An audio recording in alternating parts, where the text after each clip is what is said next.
Oh We Wrasslin podcast, episode 61. We about to have a wrestling conversation. Got my co-host, of course, the guy Dre. I'm pretty sure Ari Starks from Get Your Bars Off is going to pop up, of course, as he should. Family, gang, gang, gang. Matter of fact, go follow Get Your Bars Off podcast, Conversation at the Shop podcast, Conscious Thought podcast, and stick around for episode 61. This is Oh We Wrasslin, a wrestling conversation, and you know how we kick it off with that Man 95 off of that Cold Occurrence project, Circle of Life. Oh, you think you can do what the fuck you want? Walk through this life and fuck over people like shit cool. You ain't know what goes around comes around.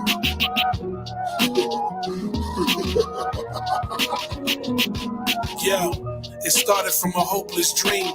The goal of a hungry nigga go for the king. Had a fetish for the letters, for the light he would sing. Anything for the shine, any day, anytime. He got a buzz from a record he recorded. He snorted lines from that truck named Fame. Would smoke a blunt with a build, blinded by all the fake behinds and hollow hellos. Asked if he feeding his people green and where hell knows. He said fuck him, niggas wasn't shooting in the gym with me, was they? I'm the one who told him I'ma give me a deal one day. Now that they here, what the fuck niggas want from me? That's when I told them with the snap. You should watch who you shit on. Every wave ain't meant for you to get on. Do whatever it takes to reach the top, right? Till it all falls down, you at that stoplight. Till it all falls down, you at that stoplight. They don't see it till it's bright as a cop light. All of years you stepped on the rise up, plotting on your demise, cause the circle of life. Fast forward award shows and free clothes. The freak hoes came easier than some free throws. He know he top dog, he run things. He treat life as sport, he want rings. Mama told him she hardly notice him these days. Calling from a sofa with plastic on in the PJs. Cause she still there, and even though we left her in the hood, she still cared. His little brother need a couple dollars, try to graduate college, none of that shit acknowledged. Thumbing through all that profit, making a ton of product, the bulk of it mediocre. Too much time up in strokers, not enough on his vocals. Homie think he untouchable, losing wave, he seen it happen to other dudes. Say it couldn't be him, no. According to himself, every fan is kinfolk. Now it's fucked up like an airborne info. Slowed up cash flow, repoed benzo. Lady on his arm, got an eye on his friend, no. Walls getting closer, stomach getting ulcers. New circle of friends, they see his stock dwindling. Going for the downfall, not the assembling. Label on him out, said they spending more than earning. Them rumors concern him, he turned to who birthed him. She wanted to curse him. Mama memory ain't the worst. She remember when she caught him taking nickels out of purse. She told him, still again, they gon' take him in the hearse. It's funny, when he's 7 and 27, it hurts. He ain't taking the money, he took for granted her worth. But now he seeing it clear, he humbled it down to earth. The niggas ain't trying to hear it. Figures, broken spirit, disrespect, he worried, gave it. Now he feeling the words that I was saying. You should watch who you shit on. Every wave ain't meant for you to get on. Do whatever it takes to reach the top, right? Till it all falls down, you at that stoplight. Till it all falls down, you at that stoplight. They don't see it till it's bright as a cop light. All them years you stepped on the rise up, plotting on your demise, cause the circle of life. Oh We Wrasslin, episode 61. I'm going to have a wrestling conversation here. Shout out to y'all, the viewers, the supporters. We're on the road to Full Gear for AEW. What up, Dre? How you doing today? What? Wait, that's new. Usually he's muted. That was a new one. Yo, you are upgrading. You went from mute to blank screen. Why I can't hear you? Yo, can you hear me now? Oh my gosh! Swirling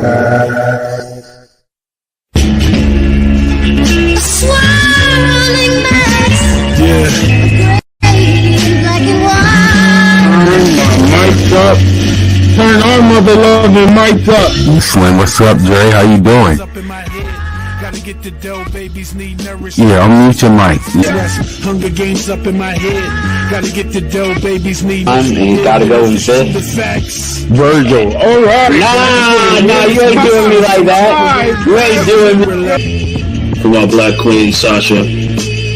And Goldust. All right. Yo, you are foul, bro. You were Jeff Hardy at number 5. number 5. Goldust. All right, Goldust. All right, Todd. All right. Eddie Guerrero's going in Wrestling God. You're just gonna have to be mad. You're just gonna have to be mad. That's just how it works. No, you whoa. Keep the job. I ain't giving donkeys today. That's the seed of God plotting on my. I'm giving you a horn swallow. You get a goddamn spirit squad.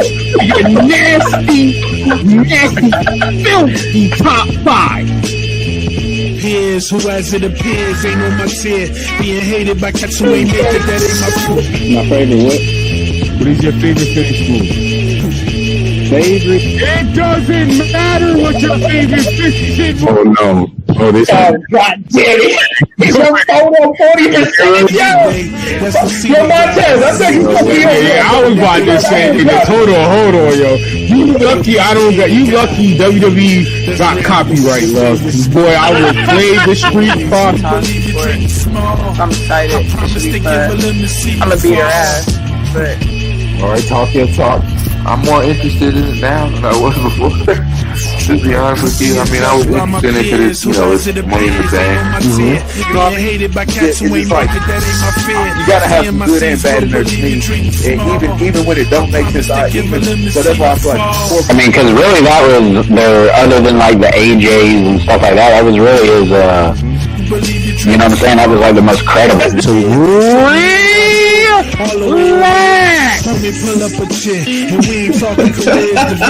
Hey, it goes right over my face too perfectly. That is funny. I tried. I swear. Yo, listen. I tried. Stop. Let it happen. I'm gonna need you to relax. wow. Dog. It's like you knew where I was going to be on the screen. Relax. Yeah, I'm good on that.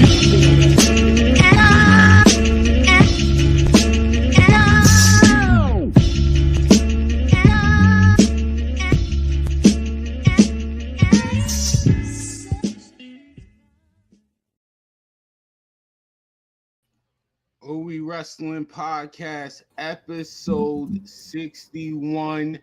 Is his mic on this time? You hear me? Oh boy. All right. From the East Coast to the West Coast is Oh We Wrasslin podcast. What's going on, Dre? How you doing? We the ones. Ari Zane, I know you gonna show up. No. Ari Zane, not Uso. You not blood. Ari Zane is hilarious. He is not a big. Oh my gosh, yo! You said it more than 3 times. Jesus Christ! Jesus Christ! Said Ari Zane. The habitual line stepper.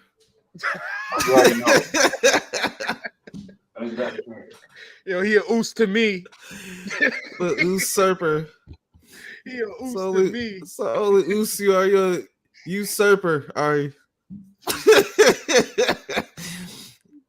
Yo, man, I hope everybody tuning in is having a great time, man. Welcome in. Make sure y'all follow Fresh and Frost TV on Twitch. Oh We Wrasslin, man. Episode 61. We on episode Make 61. sure y'all go follow the whole Leffin show on Twitch, Facebook, and YouTube. We everywhere. Teamwork make the dream work. Oh man! The tribe is in the building. Who we got up in here also? Talk about day one, A1. This is a bloodline shirt. We got Joe. It gotta be Joe. Yeah, you already know. It gotta be Joe. From Brooklyn. the Cross Heenan Show, Brooklyn. to the original and first co-host of Oh We Wrasslin podcast. I gotta find it, Joe. I gotta do my boy right. This is the first time I think since. Let's see. Is Joe the Oos? Joe the Oos everybody likes? Joe's the Oos. Joe the Oos everybody likes it. In our world, everybody likes it. I don't know. Yeah, I'm the mean one.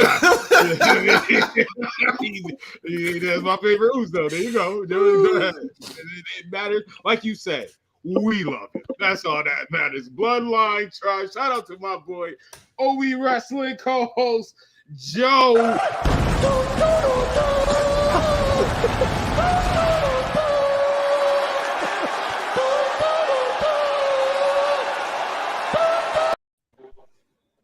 To cut it short. I had to cut it short. That's for who don't love me, Frass.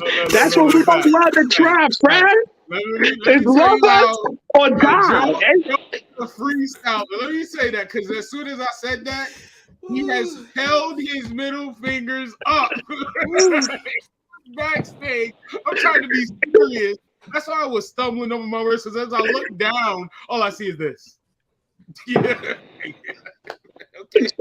What up, gentlemen? What's good? What's good? Said day one, I knew it was Joe. I was like, man, I hope it ain't nobody else. It's gonna be a weird. It's gonna be a weird.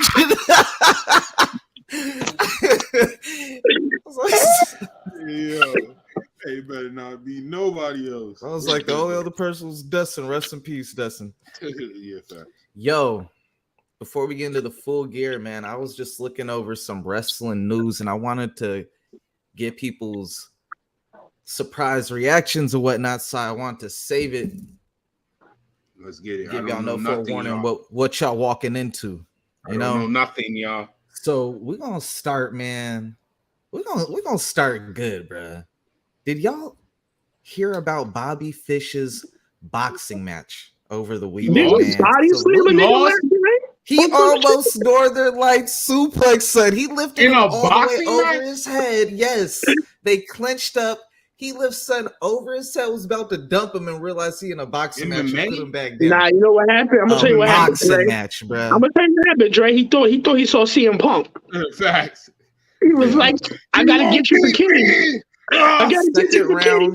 Second round stoppage. Bobby Fish is not to be played with. He slammed him. He's like, "This is for cow." Bobby Fish said, I got them hands, man. Straight boxing. I miss you undisputed. I'm worthy. He said, yo, man, I'm about to get and that's the parallels. Bobby Fish get fired and go box. CM Punk get fired and go do commentary at cage side seating looking. I mean, let's not do that, Drake. Because remember last time he tried to go fight. Remember what happened? That boy was getting abused. Right. But it's funny for him to go and do the commentary like he was like a respected dude in that craft. You know what I'm saying? When he was really like Joe Rogan. Joe Rogan. Does Joe Rogan fight? Joe Rogan was Joe Rogan. No, Taekwondo. He was Joe Rogan. Have you ever seen Joe Rogan fight? Bro, no, but you're not listening to what Dre's saying. Dre's talking about that. I know. Hold on. I got that guy in the ring can't commentate versus the nigga who did it. You wasn't listening to what Dre said. Dre's talking about from sitting here quiet as hell. No, listen. Dre's talking about the aspect of people that was in the wrestling ring. Joe Rogan was never a wrestler. No, he just said when he got in that ring, he got smoked in response to Dre saying, why is he? Well, he's commentating on the shit that he, you know what I'm saying, probably shouldn't be commentating on. Yeah, but at least he got in the ring, so he could at least still commentate on the sport he at least got active in. So would you want Brooklyn Brawler to be your commentator? At least he has experience in the ring and knows what he's talking about. That's not really, because at least he still has experience in the ring. That's like being happy that Richard Jefferson is on commentating on ESPN. Nobody want Richard Jefferson. We didn't come for Richard Jefferson. We didn't come for Richard Jefferson. That's why when you watch Shaq, that's why you watch Ernie. Nigga, Shaq was in the ring. I mean, in the court, on the court. So he has experience. Joe Rogan, as a martial artist. But there's a difference. Joe Rogan actually trains. Hold on, Ari. Joe Rogan actually trains in the aspect of martial arts. He just doesn't fight in the UFC. He's rich. Like, so that can give CM Punk. That tells me more that CM Punk has every right to be commentating. No, it doesn't. He doesn't have respect. He doesn't have respect though. So because niggas respect Joe Rogan because he trains. No. He trains with MMA fighters during their fight camp. They've seen him fight. Hold up. Ari, CM Punk is not training with MMA fighters before a fight. No, he's getting knocked the fuck out and abused. That's what you're missing, Ari. He's getting abused. That's not what we're talking about. We're talking about the prior fact. You're talking about did not grow up. No, I'm talking about the whole thing. He has no martial artist background prior to getting signed. It was a publicity thing more than anything. Like, oh, how can you spectate that as a publicity thing when you see how he got fucked up? You can't use MMA as publicity. Like, you have to train. This nigga loves talking. Yo, man, you lucky I don't have a feature. I'd have kicked you out. I'm trying to understand what y'all talking about. All I gotta say is Logan Paul started doing good. Now Ari batting for all these niggas. I can't with this motherfucker, bro. I just don't see the difference on why CM Punk. Like, how does CM Punk get clowned for commentating on MMA when he literally was in MMA? Because he was the punching bag. We don't want the punching bag. Niggas all right. Let's go get the blue commentator on SmackDown. He's blue, right? Stephen A, one of the best commentators in the game, was trash at the sport he commentates on. Bro. But Joe Rogan is respected by his peers. So we just gonna skip right past that. A nigga that is not respected, in the craft he does, is respected as a commentator. Simple as that. CM Punk would not fight Joe Rogan. I guarantee you. I guarantee Joe Rogan will fuck CM Punk up. All of that is perfectly fine, but that still does not take away from the fact that CM Punk has every right to commentate on the sport. I want to listen to you. I gotta respect you. Anybody can commentate on the sport. Once again, you have. That's not true. That is not true. Once again, the highest, one of the highest paid commentators, analysts in sports is not respected by all of the players. And that's once again, Stephen A. Smith was trash at basketball, but still is one of the highest paid. We talking about somebody that went to school and studied broadcasting. He went to school and got a degree for it, Ari. What are you talking about? But that still don't mean that niggas still get disrespected. KD wasn't fucking with that nigga for a good minute. It's mad niggas that wasn't fucking with CM Punk go to school for broadcasting? Never been in the UFC. Did Joe Rogan go to school for broadcasting? That's irrelevant. Did Joe Rogan go to school for broadcasting? Did Daniel Cormier go to school for broadcasting? No, they did not. Yo, all right. CM Punk would not have been in the UFC. No, you just talk the whole time, and I'm just waiting for you to shut up. I talk the whole time. It's called getting your point off, Dre. Just like I let y'all. No, you don't let us. That's the whole point, bro. You just keep talking, bro. The whole shit off. Now it's called rebuttaling. Watch this shit back, bro. You've been talking the whole time, like, bro. I've been like trying to get a word. You just talk over people, bro. Like, because I asked a question, my nigga. No, my nigga. Because as soon as I try to explain the CM Punk shit, you've been talking the whole time. I can't even explain it. So I'm like, all right, next thing. You did. I'm done trying to talk over. He got beat up in the ring. Bro, he's not respected. He only got there because he was in the WWE, bro. He has no martial arts background. So some form of combat martial arts background, my nigga. So some form of combat sport. Pro wrestling. Oh, we gonna do that now? We gonna do that now? I love pro wrestling to death, but come on, man, it's not a martial art, bro. I didn't say that. Did I stay on straight up direction? It's not jiu-jitsu. All right, you don't see no one doing no pro wrestling. You don't see no pro wrestling. You go train in Japan. Techniques being put up in there. Go train in Japan and come back and say that. Go train in Australia and come back and say that. Go train in Mexico and come back and say that. Facts. Bro, that's wrestling. That you talk about like wrestling it's school. It's wrestling. Are you talking about wrestling school? They're learning it. I don't say it doesn't hurt. I don't say it doesn't hurt. You know, it's combat at the same. But at the end of the day, it's not real. It's not applicable. It's not applicable in a real street fight. Adopted before humans, but still, it's still enough for you to have the skills to transition over. Just like it's vice versa, them niggas use that skill to come over here. We literally seen Bobby Lashley do it. We seen Brock Lesnar do it. Bobby Lashley was a Navy wrestler, bro. Thunder Rosa. Brock Lesnar was an NCAA champion, bro. These are people with real martial arts backgrounds. Wrestling is a martial art, like a real martial art. Once again, I never said it was a drag. I said it's a form of combat sport. You are naming losers.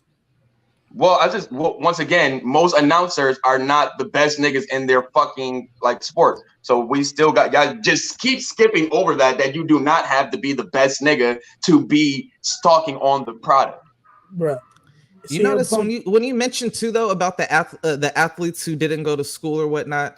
I do agree with Ari on that though. You mentioned Joe Rogan. You mentioned DC. You don't have to be most of the time. They do cherry pick. So, god damn, you know what? I think it's I see your point. I see your point on that. I agree what he said. I'm not even gonna rebut. I agree on that part. But there are some people who aren't. No. I'm staying in mine. Frost is going to stay in his ground regardless. I'll give credit where credit due. I agree with you 100% on people don't have to be the best to commentary. No, that's like saying. But he's a jobber. But that's like saying people have to be best in their sport to coach. That's not true. He's a jobber. Is one of the biggest commentators. I'm agreeing with you. Skip Bayless is the biggest commentator. Skip Bayless is not a jobber. Skip Bayless went to school and got an education for He played sports and was dumb trash. He went to school and got an education. He was trash. That's what you're not understanding. He went to school, the steps, got his degree, and got his broadcasting to be where he at now. Yeah, because he was trash at the sport he loved. I agree with that. He wasn't first and just foremost, like how you say they have to give you credit, which I mean, you have to give him credit on that. Like he went to school for broadcasting, like he knows the job. The thing. He understands the occupation. With the Joe Rogan, let's talk about it. Stephen A. Smith is not calling UFC fights. But he commentates on boxing. He's calling basketball. But he commentates on boxing. He knows boxing. He calls it because he knows it. When did you ever see that nigga throw the dukes up? I seen CM Punk get knocked the fuck out 2 times. Oh, see, look at you, nigga. I seen that. Hey. That's like getting the blue meaning to Ari's argument, SmackDown. Ari, to your argument, no, they will not. Here's another thing that kind of like, damn, this is kind of deep though. But Ari, you mentioned like, did they go to school for it? Sometimes you don't have to go to school to be an expert in that thing. Who you think's gonna have more knowledge on the field between someone like a double champion like DC, who's one of the greatest MMA fighters of all time, and someone who just went to school, never, you know what I'm saying? They got their degree in journalism, but that don't mean that they were actually an expert in MMA, but just because they got a degree in journalism, they get the job in broadcasting. So they're reading off a script. They can't really watch and call the shit play by play. Joe Rogan, he was in there so long back when it was like the early inception of mixed martial arts to where people weren't really as, well-rounded. People were still like, he was from the Matt Hughes era, the George St. Pierre, BJ Penn era, where people really had like one strength and then they were like probably good at one other thing, but they still weren't fully well-rounded. And he was able to get that position because he was a freaking high-level taekwondo. So he already had one of the martial arts, which a lot of people were only high-level in one thing. Second, his age. If it would have been, this stuff came around when I was like freaking like, shit. I started martial arts in like 92, 93. Like around the same damn time, bro. It's relatively new. Joe Rogan by that time, like if he would have started then, if he would have been doing it during like the Tank ad.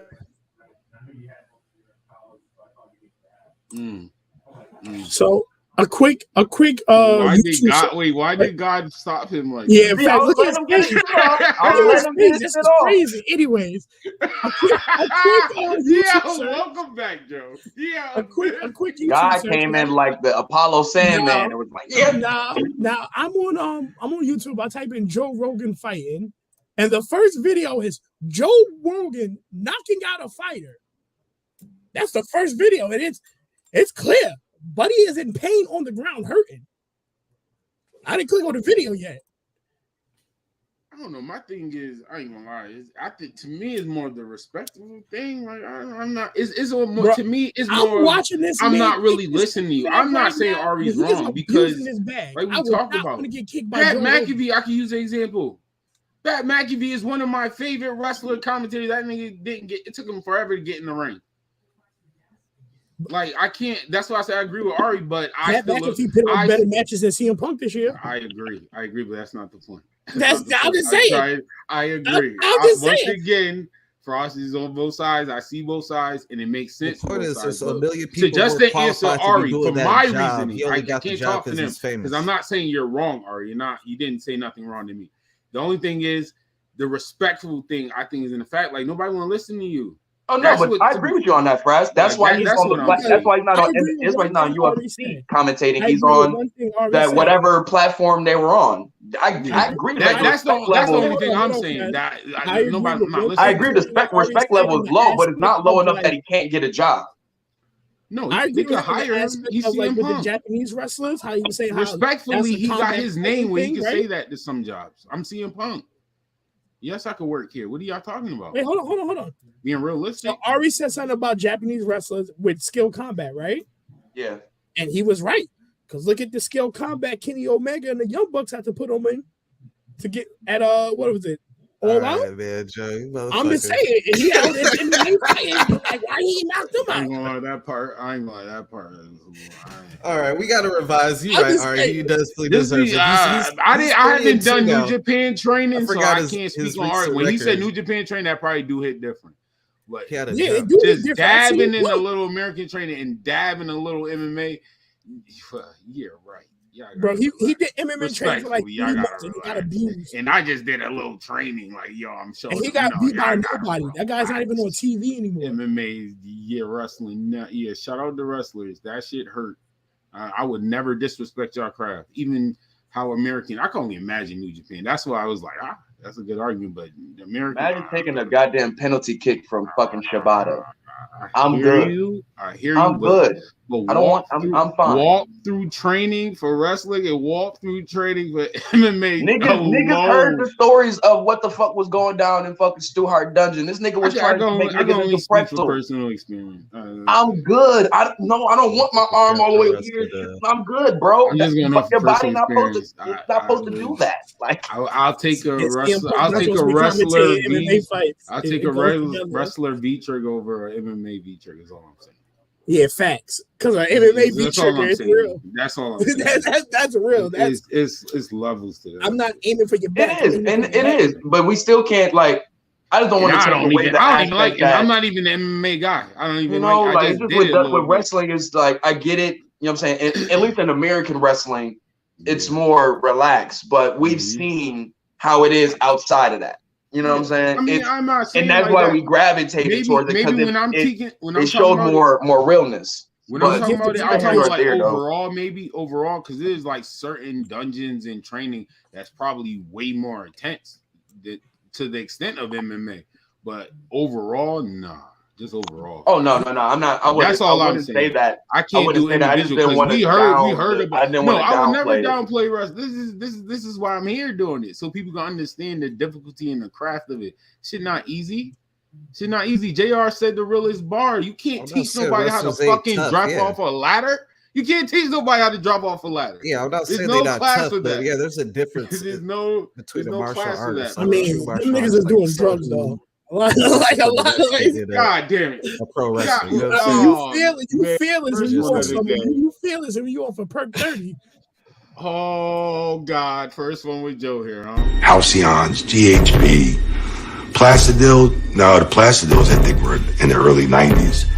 But I know there was some GHB and halcyons on the flight. Halcyons were some things that we. All right, since we're talking halcyons, we might as well transition to the doctor who cleared Soraya. They must have been on halcyons and all that, bro. Halcyons, GHB, Plastidil. No, the Plastidils I think were in the early 90s. But I know it's the same doctor that cleared Tua, because Tua it's the same doctor. Right, guys, relax. RELAX, relax.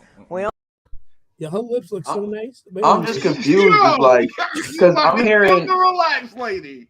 I'm hearing like some context is saying that, like, and I don't know if it's completely true or not, but they were saying that Soraya can't take moves, like you can't come up behind her, like say you wanted to do a German suplex, it's a dub for that. So we not about to see Britt Baker do the curve stuff. So it's like you pretty much can't like all of this is pretty much exposed, and you can't exploit that. And you're right, and I'm glad you told the fans that. But you know, I'm a Britt Baker fan. No, I personally don't think she should be wrestling with that. No. I'm saying this on this point. If Britt Baker was an actual character in WWE 2K22, right?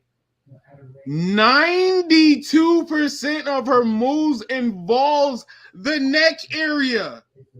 Her finisher involves the neck area. To do the both of them, the submission and the curb stomp. So I left the finishers and signatures out of she gotta wrap her legs around her to do the I left. She can't hit the ropes. Y'all not hearing me. I left out the finisher and signature out of this equation.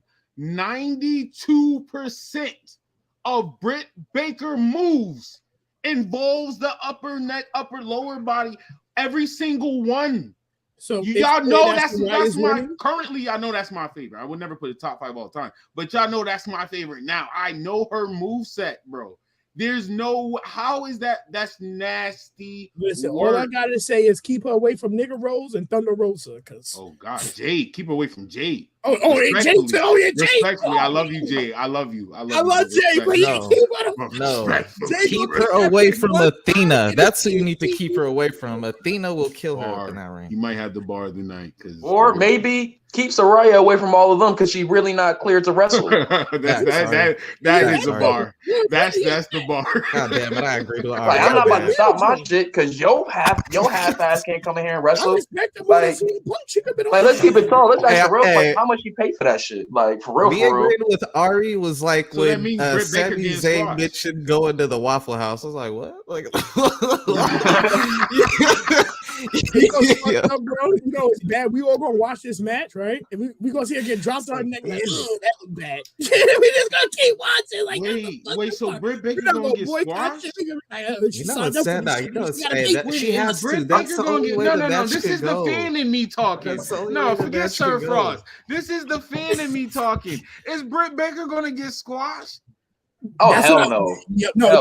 Yo, Frass. I was going to bring that up. I was like, clearly Soraya is winning if Britt Baker can't even do her fucking finisher. She can't do half of her. You're not listening. I'm listening. 92%. I want to say 95, but she does do some spear that's kind of decent. Like Linden. And his spear is dangerous. What has she got? Bro. Oh my god, this is crazy. That's what she going to do. She's going to attack her kneecaps like she a rabbit or something. Well, why not put her in a match with like oh my god, like a I just found out that Florence Pugh, like one of the latest like young actors in Hollywood right now. If y'all seen Midsommar, anybody ever seen Midsommar? What up, Eric? What's up, Eric? Or matter of fact, Black Widow. Y'all know her from the Black Widow shit. If y'all did. But I didn't know that she played Paige in that Fighting for My Family shit. Oh, Zelina? No, Florence Pugh, shorty that played Natasha's sister, Black Widow sister in the movie. Oh, for real?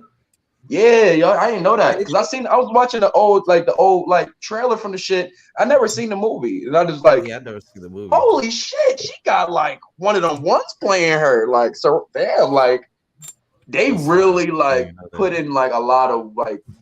That's why I always feel weird about her how she was speaking on WWE and that like when she came back. It felt like Tony made her do that because bro, they did like super love, bruh. What they never like fuck the Twitch, bitch. They made a movie for you. Yo, you have to wait. So many active people who could go out there and work while they kept you around and you couldn't work.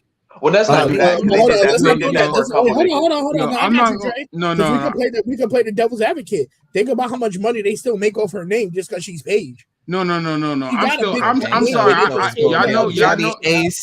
Y'all know I love double advocate, but no, let me go back to the other side, yo. Let me go back to where Dre and Ari was. Locker room leader. Y'all was low key telling the story backwards. Go where it all started. How dare you? Knowing the history of WWE and Vince McMahon was running things. You had a damn sex tape leaked and you was working. Are you kidding me? I mean, it was fire. You got a bus on the I know Vince, bro. Let's keep it all the way, G. We know what happened. No, let's really talk the cleanup. The Vince cleanup was like, after that was the cleanup after that. that. WWE does not waste time to do all of that. You don't think she swallowed Vince's gravy? Yo, no, Paige, you're wilding for disrespecting the E. Yo, that's just what was. That's just what was done. That's just what was filmed. Thank you, That's just what was filmed. Imagine what wasn't filmed, bro. Bruce Pritchard and Vince McMahon had their turn with the title. Ladies. Guys, relax. RELAX, relax. We don't want to put too much on wax before they go up against the line. I'm not saying. I just more so saying this. Soraya will forget it. You had they put. Shush, please. They put in a lot of work. What was you saying, Ari? Go ahead. They either put in a lot of work to get her story out there with a whole feature film. Two, you had the way she was presented in WWE was crazy. You talk about title matches after title matches after title matches. The debut was crazy. Your nasty ass disrespected the title. First ever trios champion in WWE. I mean, she didn't disrespect it technically. The other. Oh my god! Shush, please. All I'm saying, it wasn't hugging up on the title. It was just. She is a history maker. Yo, this was. I just think Soraya needs to like. This was the bloodline. Your thing was spot on. Your shit was spot on. I don't know. I just feel like she don't really understand how many like see it, like how the light hitting Frass's teeth to make it shine more right now. That's crazy. Yo, that shit crazy. That shit is crazy. I'm getting my Roman Reigns on. No, the light is helping you. Like, Roman really was showing his teeth off crazy when he first got them shit. Nigga. Soraya ain't got nothing on Frass's teeth, bro, because this shit crazy. This shit is a shining star. But no, man, I think you don't understand how privileged she really is, man. Like Soraya get like hurt because it's with wrestling business, bro. Anybody get hurt at any time. I just don't want to see her like Owen Hart and now she in the ring dead, and it's like, oh shit, we watching this live, like. And think about the backlash that's going to be on that doctor that let her go. Oh, yeah, that's going to end the company. That's gonna end the company, bro. They be like, Soraya though, she got the composure of a veteran battle rapper. That's just probably gonna fuck that doctor's career.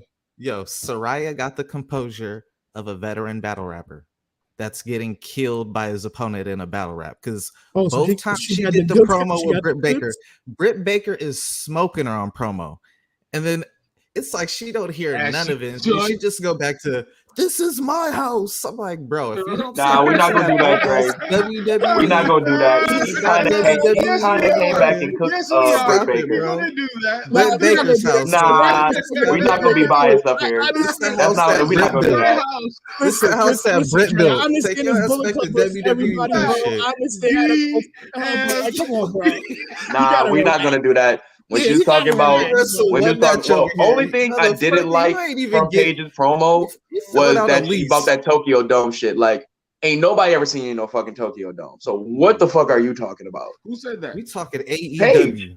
Well, Soraya, she said that shit. Hold on, Dre. I ain't never seen no fucking Tokyo Dome. If you're talking about some beast in the East, no, you still talking. No, Ari. Soraya said what? She wrestled in the Tokyo Dome. WWE goes to Japan like once a year. What was it? The Beast of the East? The closest I feel she ever got to that was Beast in the East, and I don't even really remember her. She probably was on that card, but I don't remember. Yeah, that's messed up. Only I know. Nah, by the time Finn and them got there, she was on the main roster. She was on, right? Yeah, she was So gone. when the fuck was she in the Tokyo Dome? Was this Oh, when but she the was Beast from like? the East did have people from the WWE on it as well. No, Because it had hold Brock on. versus I got Kofi. you. No, what did she wrestle there prior to coming to WWE or some shit like that? Because she I mean, admitted she made a mistake with that promo. She said she never wrestled in a Tokyo Dome. Oh, that's nasty. You're right. She did come out with a correction. She was like, correction. I never wrestled in the Tokyo Dome. Yeah, no, I'm looking at the report right now. Correction. I had the headline is "Fuck What a Dummy." Saraya, aka Paige, missed the botching during her AEW Dynamite promo. So yeah, she botched. How you botch a promo by lying? Because her CTE was acting up, bro. Nah, bro. She was trying to low key bury like Paige like resume and shit. And when you say Tokyo Dome, that's kind of big, especially when you're an American wrestler. Like, you ain't never go there? Nah, Paige. I mean, what's her name? Brit 2-1. All Paige had to do is like, man, I got a movie. Like she really could have ended the third strong, but she ended it with an Arsenal video type. games She ended it around like Arsenal. I haven't wrestled in 5 years and I'm still a bigger name than you. What does that say? I need to start writing promos for these wrestlers, bro. Well, no, I ain't gonna do that. Hey, why Rick Ross had a better prior to the promo Tokyo than Dome line?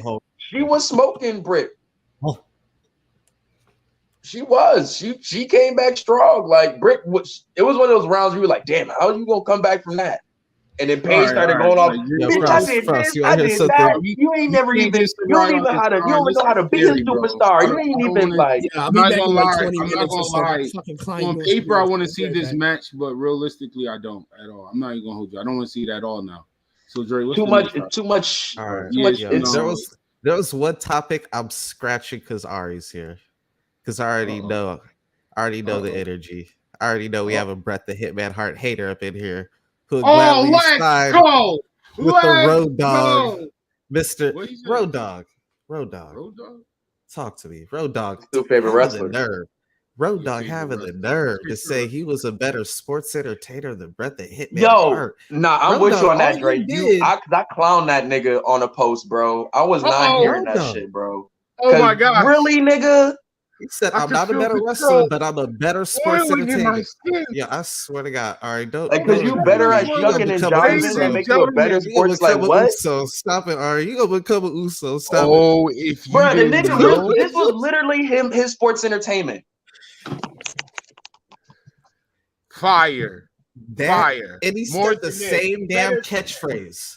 The same damn catchphrase every shucking and jiving. No. And cultural appropriating. The only thing that was over you with Bret the Hitman Hart was his glasses. Do you hear me?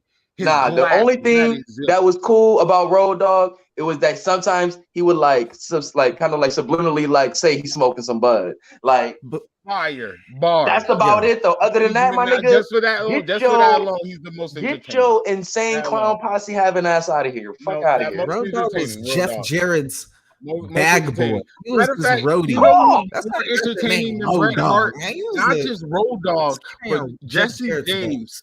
Was carrying Bret Hart's bags. James in TNA was more entertaining than Bret the Hitman. Bro, I wanted to throw up watching that shit. I don't even know what you're talking about, Charles. I hated that shit. Was more entertaining. Your hatred clouds your judgment on Bret Hart, and you sound unknowledgeable when you start talking these Bret Hart accusations. Like, I get it. You trying to be in the good graces of HBK because you never really got to rub shoulders with him back in the DX days. But bro, the dick eating is crazy. You gotta relax. You know what though? Road Dogg, every time he got fired, he's one of those people who got fired from WWE like 3-4 times. And every time he got fired, he takes shots at Triple H and HBK, but then he come back. So it's like they friends. So obviously, I'm telling you, bro, I'm telling you, bro, that nigga. Road Dogg is a nasty friend. I'm telling you, bro, he's a nasty friend, yo. You're a nasty friend, yo. It's sick. You're a nasty individual. Sick. I can never take nothing he say serious. You know what? Because they fire him. You know what though? They fire him. And matter of fact, I ain't gonna lie. I can't support you. I can't even troll no more because I know how I feel about that nigga corny as fuck. You're a whack friend. You are because as soon that's not Triple H's fault. You got fired. He's the one that be getting your job back. You're nasty. Nah, never mind. Oh, well, I'm just gonna say y'all both equally trash. How about that? because I'm not saying Bret Hart is good. Y'all both equally trash. Brett got a black. I ain't gonna let no nigga like that talk about. Like, how you gonna say a nigga that was world champion? You were better at doing what? Road Dogg had the same overall. Road Dogg never even sniffed a world championship, and that nigga better at what than Bret Hart? Like Bret Hart's team was better as a tag team. The IC title, my boy. Like you have a European title. Too much trolling. All I hear is Bret. Shush, please. Hart Foundation over New Age Outlaws. I'll leave it at that. Yo. Next. See, that's where we might have a little struggle. Next one. That's where we might have a catchphrase. That's the catchphrase. That was it. Yo. Nah, when I rewatched this shit, New Age Outlaws was kind of lit, like together. I did like the Chainsaw Charlie and the yeah, that's probably more so what I'm thinking. That matchup was fire. I ain't gonna lie. You know, they. But other than that, though, nah, man. Like Road Dogg definitely got a. All right, yo. All right. Next up, sensitive wrestlers, man. Mustafa Ali. Ooh. Who's being punished, Braun or Mustafa Ali? That's my question. Braun after that trash match. Yo, Braun after that trash match. You know what? I ain't gonna say trash, but it was the weakest matchup on the card. Honestly, I ain't gonna say it's trash because it was better than what I expected. I expected it to be utter trash, but there wasn't nothing too significant to make me say, "Oh, this is." You know, I'm like, all right, y'all did enough to not be trash. But Braun, after the decent match, let's just call it that, he talking like it's a 5-star match and whatnot. But at the same time, I feel like he was just being sarcastic. You know, trolling. Like, yo, man, yeah, he was just trolling to get a response. And some people responded the right way. Like Will Ospreay responded the right way. You know what I'm saying? There was someone else I can't recall off the top of my head who responded the right way. Oh, Chris Jericho responded the same way. Like, yeah, I used to be a bag boy, you know? But then the sensitive people started getting up in there. And it was like a bunch of jobber people. But the one that was notable who wasn't a jobber was Mustafa Ali. And he came with the meanest one. He's like, yo, can you teach me how to get fired? And I'm just like, bro, like Vince is no longer in office. He's been featured more on TV in the past few weeks. He's still over here whining about, you know what I'm saying? So this is my thing. I wish we had an indie wrestler. I really want to bring, because, you know, I'd rather do it in front of his face. I want to hear it from the source. Because where's the line? Like, y'all wrestlers, y'all made it difficult. I've been saying this all the time, every time we talk about this, about we can't fully blame fans because of this. Because of this. This is why we can't fully blame fans, because this is confusing. What draws the line of babyface and heel? Just because y'all told us, we know, the world knows, because Triple H did that. Oh, we know it's not fully real. We know it's scripted or not. So that's done now. So now if it's not on that TV at all, it's not wrestling. Because you have wrestlers having arguments that's in the same company. That's confusing the fans. Not saying us, but it's like, even though now sometimes it is confusing to me. Matter of fact, I'll take that back. Sometimes it's confusing to me too. Like, are y'all cutting a promo or are y'all really being sensitive, like you saying? For so that's why I'm not even gonna hold you. When it involves, no, I just want to say this. When it comes to this, like for me as a fan, when WWE superstars get involved with the Twitter stuff, I'm not gonna lie, I completely ignore it. The only brand AEW I slightly listen to, only because they slightly made that part of their promo. That's their problem too. Like their problem, like that's confusing. I gotta focus on them because mostly y'all best promos and packages and shit is not even on your channel. It's not even on the show. It's on YouTube. It's on Twitter. We seen it be like it's confusing. Like I'm lost. I'm not even gonna hold you. That's why sometimes when we target marks and stuff, it's like, bro, like I got play devil's advocate. It's not their fault all the time. Because like this, Mustafa Ali and Braun Strowman, like battle rap. Is this going to lead to a match? Social media. if I see this like battle rap, I'm assuming this is leading to a battle. So y'all being the sport y'all in wrestling, I'm assuming this is y'all don't get built like, I know y'all sports and entertainment, but the sports side, y'all don't get built like basketball or football Where if Braun and somebody else talking, we know they beefing because the only time they can match up is in the game. You are like MMA or something. When we see MMA talking, they got a fight coming around soon. A fight is building up to this. A fight is going to happen. Wrestling, y'all talking like it's confusing. Yeah, why it's not? I'll tell you why it's not for wrestling.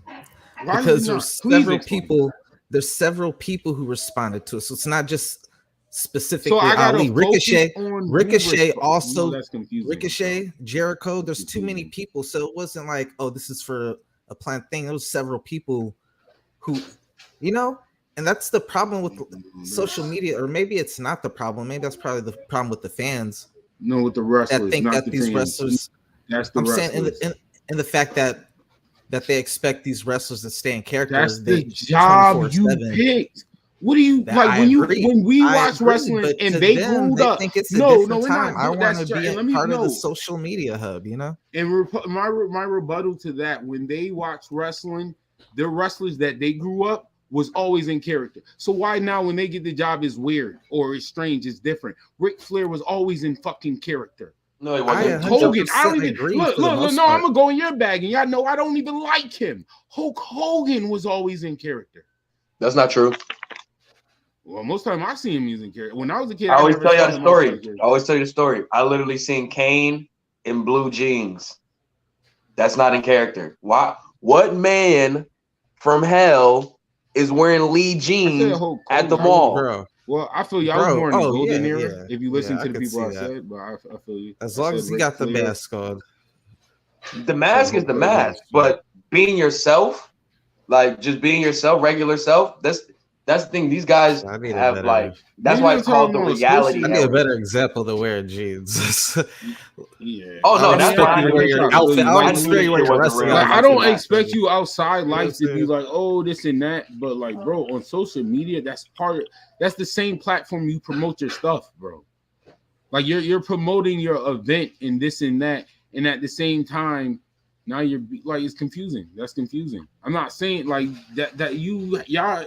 Where's the line? Like y'all make some people though even more difficult. Like the line can use that to their advantage because a lot of things are on social media. That's why a lot of people want to just be a part of the social media, whether it's Twitter, the different media platforms. That's why even these celebrities with their blue check marks and everything like that, they live on the Twitter and the stuff like that. You know what I'm saying? So I always with y'all with the Lynch. When it comes to that, it's the wrestlers, bro. No, y'all can't. A lot of them don't know how to utilize it correctly. Becky Lynch, bro, she used it. That's Becky how Lynch, she got Kevin the main Owens. event. Now, perfect example. Why Kevin Owens always saying? in Kevin Owens? Well, I mean, he kind of helped out with the character he is, but still, that's not his fault. He in character. Kevin Owens, when they say something about something, Kevin Owens has always response how a Kevin Owens will. I mean, I'm pretty sure that's still him. I personally still believe that's him. I feel like he's one of them old school. I just amplified my real attitude.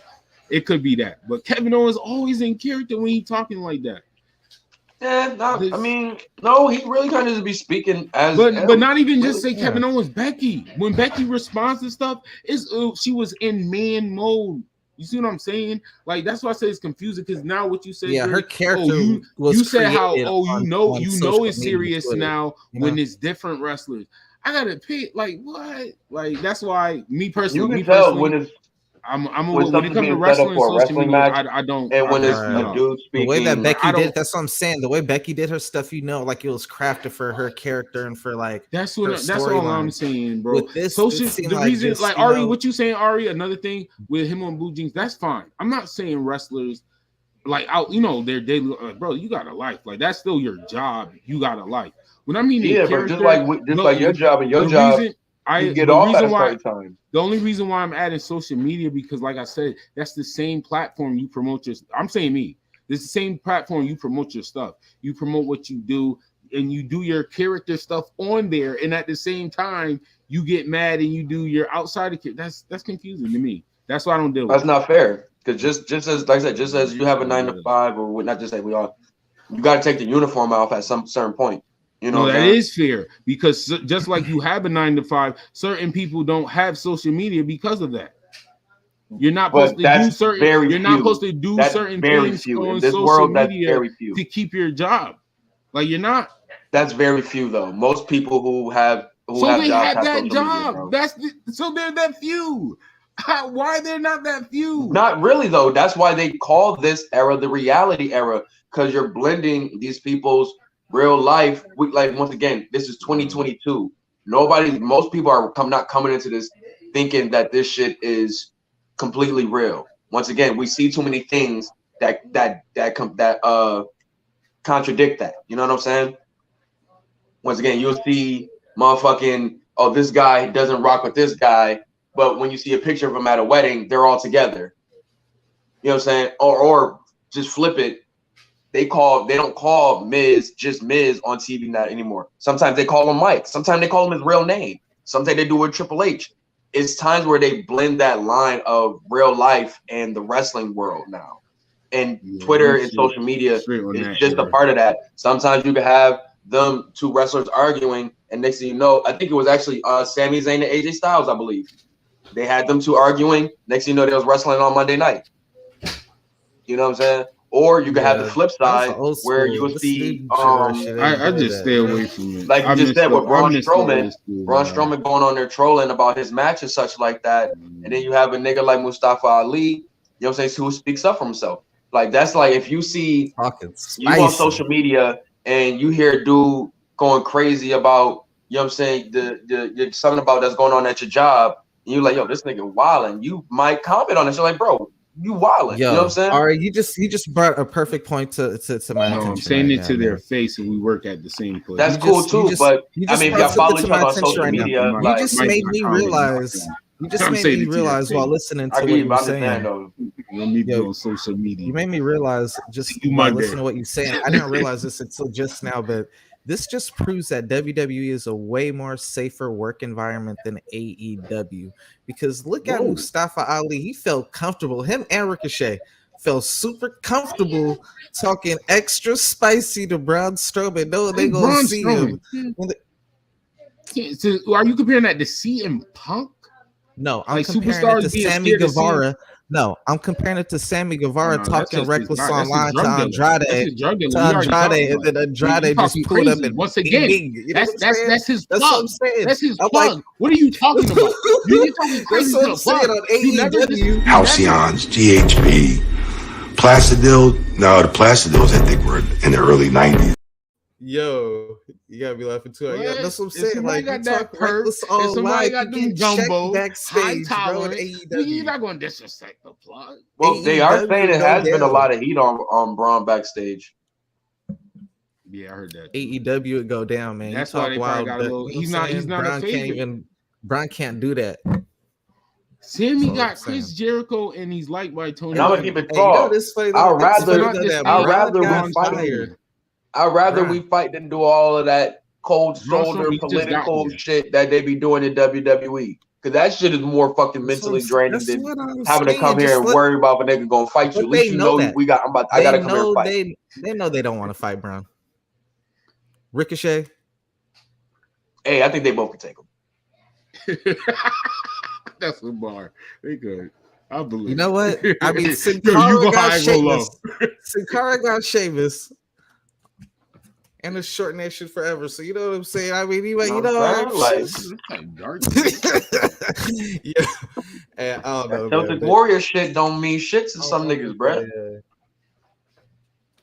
Yeah, man. Let's give a big shout out. They made Braun go on an apology tour too. So let's give a big shout out to Tyrus for winning the Niggas with Attitude Championship at NWA Hard Times. Yo, bury the brand, bro. What a befitting name for a pay-per-view given the circumstances. I finally understand why Shane Douglas threw the title down. Yo. I finally understand. This shit will never ever be back to what y'all thought it would be. And it's just we're dragging this shit. And somebody really needs to either buy, who really, really cares about this shit, really needs to buy it, or they really need to bury this shit. Bury. NWA is fucking dead. You couldn't even redo your all women's event. You want to know couldn't even why? redo your all women's event because you said it wasn't a draw. But you put the fucking title on fucking Fox News Tyrus ass? Like, are you serious? You want to know why? Are you fucking serious? Because you know who was involved in the main event? That nigga Billy Corgan head must be just as fucking hollow as a fucking pumpkin. You know who was involved in the main event? Oh my God, I already know it's coming out. It gave me enough time to even that. The fact that you involved in the main event. The fact that niggas even do you know who is involved in the main event? That's even more of a fucking like. This even tells me more that Billy Corgan is literally. You should change your name to Med Cardona. Yo, he was in the match. This even shows me that Billy Corgan was in the match. Just booked himself to become the worst booker of the year. There was two other options, Dre. There was two other options to put the title. Dre, hello. Matter of fact, remember, he didn't walk in as champion. So they could have kept the champion or gave it to your boy, your mans. And this is why Billy Corgan or the guy that currently won. This is why Billy Corgan just like awarded himself worst booker of the fucking year with one match. Dre? Like, you know how Jadakiss say I'm top 5 dead or alive off one album? Dre, it was a triple Billy Corgan is top 5 worst bookers of all time off one match. Matt Cardona. Hold up, man. Can I speak to Matt Cardona? But the truth is, they saw in you what I see in you. You're nothing but a mid-carder. Whoa. Matt Cardona, man. As much as I defended you, bro. Oh, you sound like me. Do you love wrestling anymore? Or are you just there for the money, bro? Like, I think he is collecting the check at NWA. I don't think he give a fuck about NWA. Yeah, I'm like, damn, bro. Come on, but that hurts your brand. Oh no, this don't hurt his brand. No, we're not about to do that. This doesn't hurt him in no way. Involved in the matchup that crowned Tyrus champion. My nigga? For me, it hurts. Tyrus winning that title doesn't do shit for Matt Cardona. That shit hurts NWA. You lost in a lot. Tyrus. Two serve boys. Free to that shit don't. Matt Cardona can leave, go back to Impact, go to GCW, go to other places, and still do what he been doing. NWA ain't stopping that nigga shit. That what they're doing is gonna stop their shit. He lost the Tyrus. He was like, "I'm cool losing the Tyrus. Just pay me." Like the fact that you thought take putting the fucking title on Tyrus, like I guess he's heel over there over Cardona, who was probably one of the biggest heels in independence. Like, are you guys relax? No, yo, let Billy that Corgan literally needs to segue into the final. He needs to fire himself, bro. The final note outside of the predictions, and that being like he really needs to look in the mirror and just tell himself, "I fucked up. I don't need to be doing this no more. I had my time." Big shout out to Scarlett for showing some restraint, some professionalism. She got hit with the splashy splash during a live event this weekend. Could you give a little bit more context to that? Because that just sounds crazy.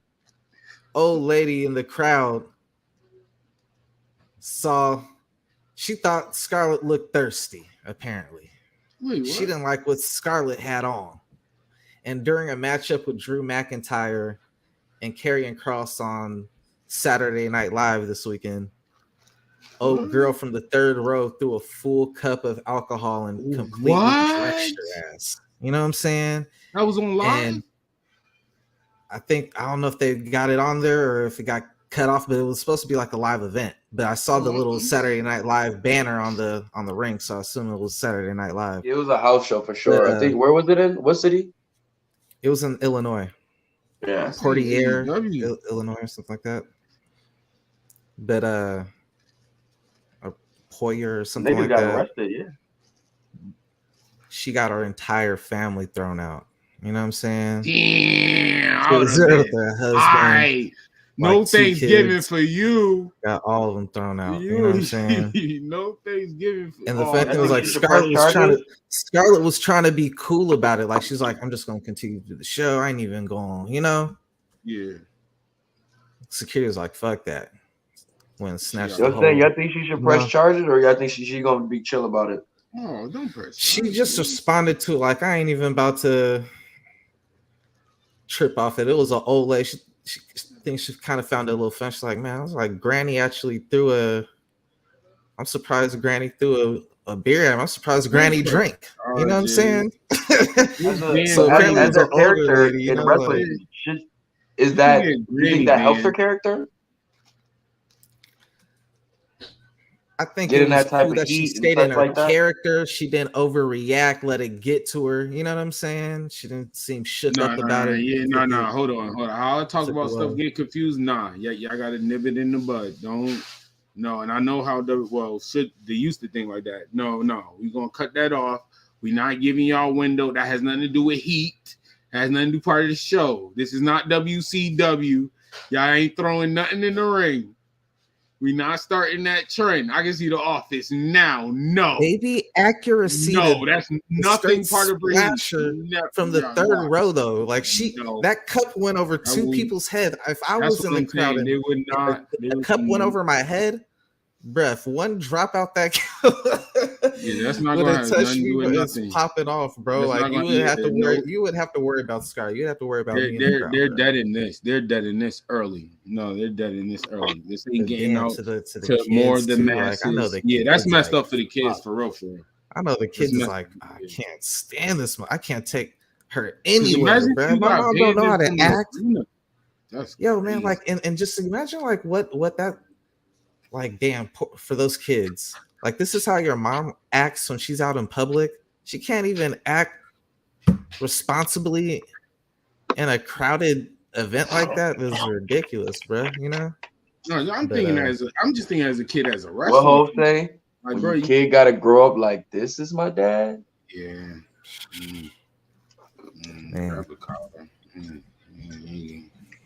Nasty look, man. Speak the word of hoes. That's always yo. I know it's Nas tidbits.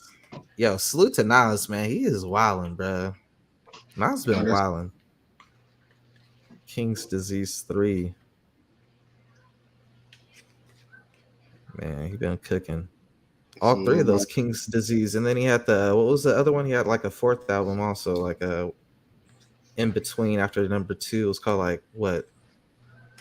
Yeet. Magic or something like that. Hello, woman. Oh. All right, y'all. It's time to get into this Full Gear 2022. Before we even get into the card, there are a few things that are unanswered yet. There's some people that have not been on the announced yet for something. Orange Cassidy doesn't have a matchup yet. Neither does Hook. Both of them hold titles. So do you think they'll be added? Do you think they'll get a match added this last week? Hook is usually like the king of the kickoff show. Yeah. I would like him to get off the kickoff show. He's been on the kickoff show for like a year and a half, 2 years now, bro. Like, put him on the main card. I don't know. Still think he just no. See, I like to look things as just the future aspects of building story. Like, if y'all doing that now, keep going. The two people we don't know about, I actually would like to see that. I would like to see Hook not get onto the main card until he faces Orange Cassidy for that title. Like to have to have an AEW. So I'm not mad at him on the kickoff show because he's doing this thing, and it's not like he's a kickoff show that's not to be watched. Like they gave him Bronson. I'm tuning in. Like that low key smart tactic by them from leaving him there. I don't think he should stay there, but I'm saying I think you should kind of use this as a positive side and keep using him as that standout talent until the fans force to how we saying. Like I feel like we early on the leap where fans is going to get okay. Wait, you all right? Like okay, he's on the pre-show. Okay, I get it. But come on now. Stays on that pre-show. All it takes. Nah, but I feel like it's longer. I feel like if you wait a little longer and let Huck speak out on it, push his baby face thing. I feel like the FTW title really fits. I know he's the son of Taz, but I feel like that title is like made for Orange Cassidy. more so than the title he holds. You know what I'm saying? I feel like the All Atlantic would be more You suited think for they like trying to swap titles? Actually, I would actually want to see Hook with All Atlantic. I don't think I would like this. think I would that like the that All chance. Atlantic. I'd rather I someone personally, no, I wouldn't. I would like someone who they do a lot of cross promotion with other brands and stuff Yeah, like that. that's why I want to see Hook A get person that. like them, no, give it to someone who's not in their promotion, like a Will Ospreay or someone like a Shibata or someone like that, who could kind of be like their like lazy on between companies and shit. You know what I'm saying? So you know, I you still always got that want their one. younger brother, because I'm not a person. I still want AEW superstars to hold the AEW title right now. It's early. Like I want AEW's built superstars to hold their titles. Like, and so I'm that guy. Like for their history, I want that history to stamp. It's like WWE guys, like you know what I'm saying, household names, like that will hold the title. Like Hook can be like, I'm not saying now, but that's somebody down the line you look back and he should have that history. Like he was in that first. Well, it's only been Orange Cassidy. How many people hold All In? Just 2, right? Yeah, just 2. Yeah, so he's in that first 5. Like for your titles, for y'all 8, like have your name built in that first 5 for your history, just so you could speak on that. Like, you know what I like for other titles to do similar to New Japan, and I think they only do it for the world, but I could be wrong. I think they do it for the Intercontinental too, actually. But they have the name plate for each person who's held the title. So like when on the title, like that too. You know, they got like everybody's name. Like that. And they got it in order too. So that's once fire. You've won it once, they only keep your initial reign. You know what I'm saying? Yeah. And then just fill up the names and shit. But yeah, that was the old design that they had. That shit was fire to me, bro. Yeah, I don't know what happened to their designer. Jesus Christ. Yeah, that dude made a Street Fighter design for the new one. Looked like Shadow Law. But yo, all right. Aside from Orange Cassidy and Hook not having, there's one other thing that has not been announced but teased. The return of the Elite is damn near just guaranteed for All In, and it's looking like it's going to be a tease for them to take on Death Triangle.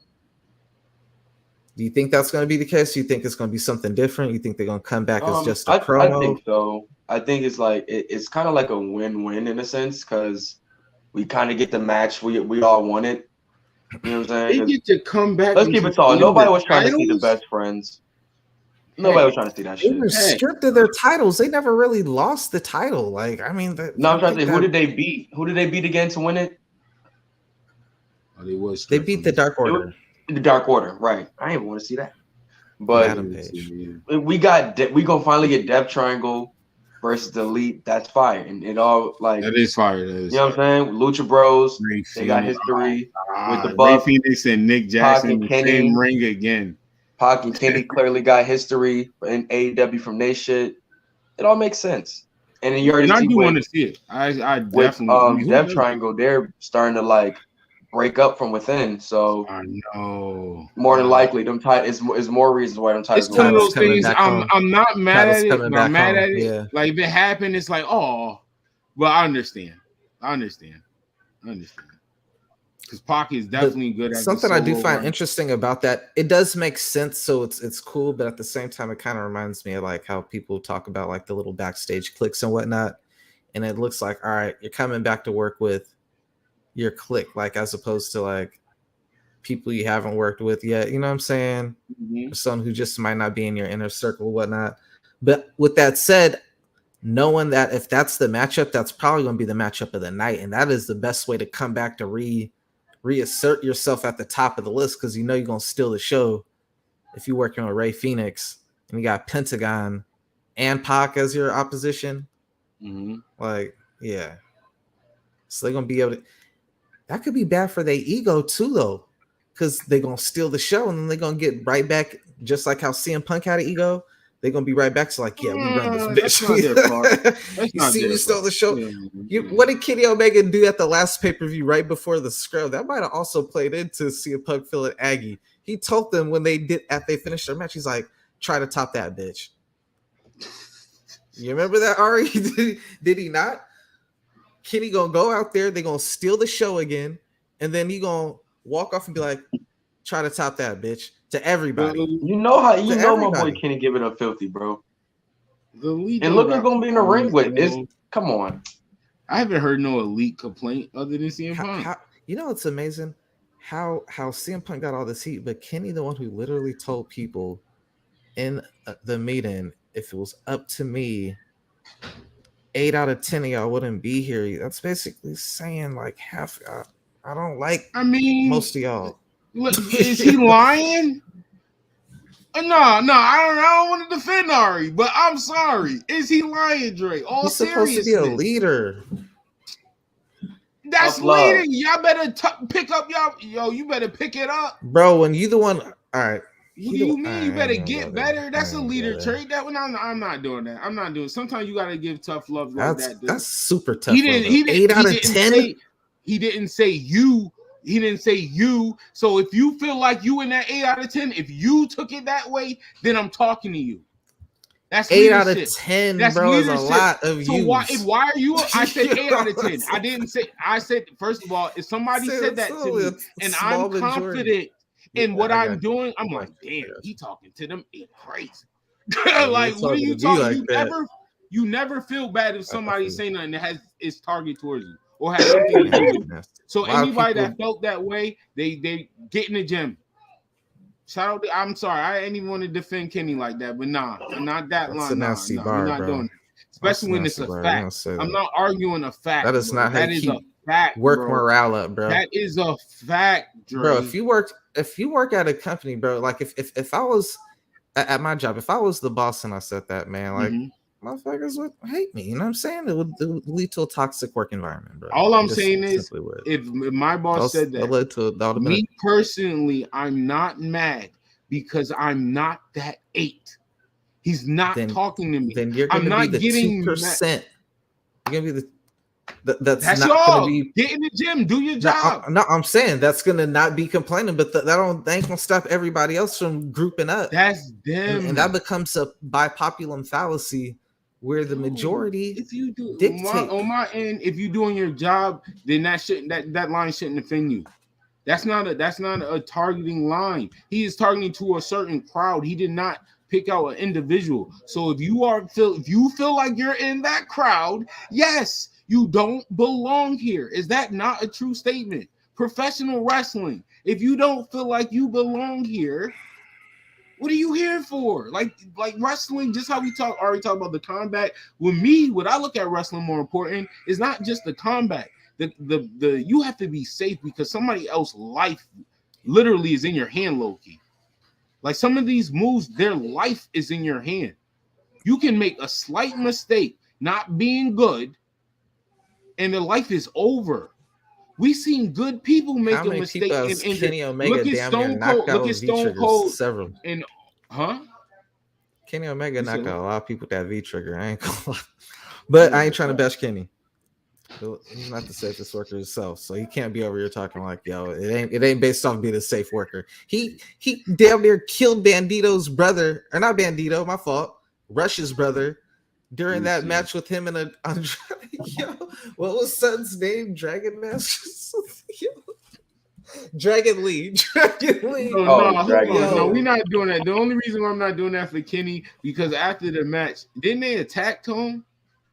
Yeah, they jumped. Yeah, and then that attack was nasty, bro. Nasty. But remember, they had cut it off because it was like, okay. Sorry, why you gotta be defending Kenny like this, yo? No, we're not doing that. They literally, and wasn't it Andrade that clothesline home neck off? What are you talking about? Andrade does what he wants, bro. But he wouldn't be doing that in WWE. He wouldn't. He'd be on his best behavior. Maybe in the H era he would. Because he want to work with his wife. But he running rough shot over in AEW, bro. It's like the Wild West. Triple H gonna make him feel like a king over there. I know he is. The only other matchup that I don't know, Esco, Ari. Yet, I don't know, Andrade. You know you my boy, but Esco literally checks all the marks he need to make that Latino heat feel like he can. I can't wait for this World Cup. Yeah, he does. I can't wait for his match in the World Cup. No, wait, he already wrestled Shinsuke. That was a goodie. He got the W. Yeah, I missed it. I'm going back and watch that. Which I was surprised. I ain't gonna hold you. I was surprised. Let's go. I was surprised he got the win over Shinsuke. What happened? What's on the card you don't like? I don't like my boy Shinsuke just taking L's. Yeah, he came up with the new yellow. That's stressed. Bro, I ain't gonna lie. I rock with Esco. But man, I mean, there's a hierarchy. Dre, we off for you. We off for you. King. That's Nakamura. Y'all better start putting some respect. Yo, on shout out. I ain't gonna lie, that's a good problem to have, though. Japanese royalty right there, bro. Shout out to Shinsuke. Not only for me, not only do you have a golden era in wrestling, bro, you have another golden era of just pure entertainment. Because I'm not gonna lie, I miss Shinsuke and Pat. Yo, seeing that live was fire. Like, I really want to say that. Even from being a kid, that was one of my favorite wrestling. No. I'm talking about wrestling moments, just moments in general, being live. Shinsuke and Pat McAfee, bro. They had it like it was a concert. Yeah. They had it live in our Pat. Man. Yeah. RIP to Pat McAfee wrestling career. Oh, that's wrestling. Wait, what? I finished everything. I said everything. He could come back. He could come back whenever he wants. I mean, not wrestling career, commentary. I think he will come back and do a wrestling. He'll definitely come back. He's still back, but commentary, I think he's done. I think that's the only other matchup that is not officially on the card. So I'm gonna say this one because we don't know how it's gonna play out. Do you think it's gonna be Wardlow versus Hobbs, or do you think they're gonna add Samoa Joe to it and be a triple threat match? I think, me personally, I think it's gonna be Wardlow versus Hobbs, but also I think they're gonna save Wardlow and Joe for a final battle. Oh my! This is for the title. Yeah. Oh, Jobs is winning the title. I got Wardlow winning. I got Jobs winning, and I got Wardlow facing Samoa Joe for his title. Because I still think there's going to be a title versus title thing. No, I don't think it's going to be title versus title. First of all, Frost, his name is Hobbs, not Jobs. Well, right? I just picked him in a prediction. I put him in called him Jobs. First of all, you called him Jobs. You gave me an option. You gave me an option to put him in a triple threat. He called him Jobs. I put him in a one-on-one title match. And I say he wins. Yo, you give somebody an inch, they want backhanded compliment. That was a hell of a backhand. They want the world. They just grab the world. Jeez, hey, Jim, this is why we call him the king, because he over here just knighting people with names and shit. Like, yo, man, that ain't his name. And I'm responding like it's a regular, like it's just. I know it works, and I do it on purpose because I finally got him to say Matt Carpart without him noticing, and I think that's hilarious. That's hilarious. That's Matt Cardona's fault, though, for real. Yeah, keep saying it so you get the name right. Yeah. Y'all think it's just gonna be John? Oh my! Yeah. Y'all think it's gonna be Hobbs? Hey, I won. Let's party. Yo, that was perfect. Oh. All right. Still, chill. You're grimy, bro. Power Hobbs. Grimy, bro. But no, I think. I mean. Let's keep it. I'm gonna be honest. I'm just being honest. Were you guys really surprised with the Joe turn? I feel like I don't know if me and Fraz was talking about or when we was all on top, but I think we all said this shit. They were definitely gonna be wrestling each other down the line. Right. It was there. Yeah. But that's what I think. But me personally, like, all right, I'm just taking away kayfabe and all that. I think Hobbs, even said his name right. I think Hobbs is gonna. I think it's time to give him the title. If you give him this little, as the reason, not all right. I take it back. You're right. It's not time. I take that right. It's not time to give him the title. Me personally, I think this would be the way y'all are in setting things up. Me personally, I think that would be a good opportunity to give him the title. Definitely not saying a long title run. Just see how you do 2 matches and you can enter the GOAT and enter somebody else into the tournament. I mean, not to the tournament, into the title picture that you would want. I could see Ricky Starks. That's the reason I could see Ricky Starks. He starched Ricky Starks at the last paper. Bro, I'm like, first of all, gang. Band of the Dry gang. We should not have. Sorry, I had to respect Dre. I had to respect Dre. Respect my man. Ricky Starks got squashed. He got squashed by Hobbs, so that does make sense for Hobbs. Otherwise, that would be a good full story. Yeah, if he loses to Wardlow, it's like, why did he have Ricky get squashed this new for? You know what I'm saying? Oh, I mean, obviously he could still bounce back. Yeah. He could bounce back and beat Hobbs. But it's like you want to keep. That wasn't Hobbs that beat him up. What are you talking about? The match that he squashed him in, or are you talking about with Lance Archer? After he turned on him. After he turned on him, they had a match at the pay-per-view and he lost in like 5 minutes. Mm-hmm. So he got ran through. But so they didn't have a they got some momentum right now. You know? I thought they wrestled again after that. They didn't? Mm-mm. Okay, no, Ricky squashed that other nigga. That's what it was. Yeah. He's been fighting with random people. Yeah, they need to get rid of the whole Nightmare Factory. That's still a thing. I would keep QT and Lee Johnson. That's about it. That's still a thing? Yeah. I would keep Lee Johnson and get rid of QT the rest of him. He's like the only one. Lee Johnson just turned heel and joined them. Did he? But I didn't see it. All I know. Wait. Lee Johnson turned heel and joined who? QT Marshall and them. Oh, okay. I didn't know. I don't know where it happened, but that's the AEW Jobber Squad.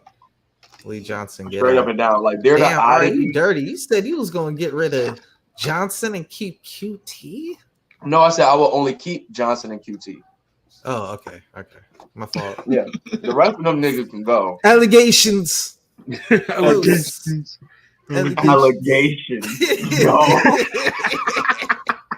Allegations. Now the nigga going allegations. Yo. Not in the wrestling world, that's sick. But no, that sounds like all of 2000. What was that? 2018, 2019. Oh my god. Man, pay-per-view though, Jungle Boy versus Luchasaurus.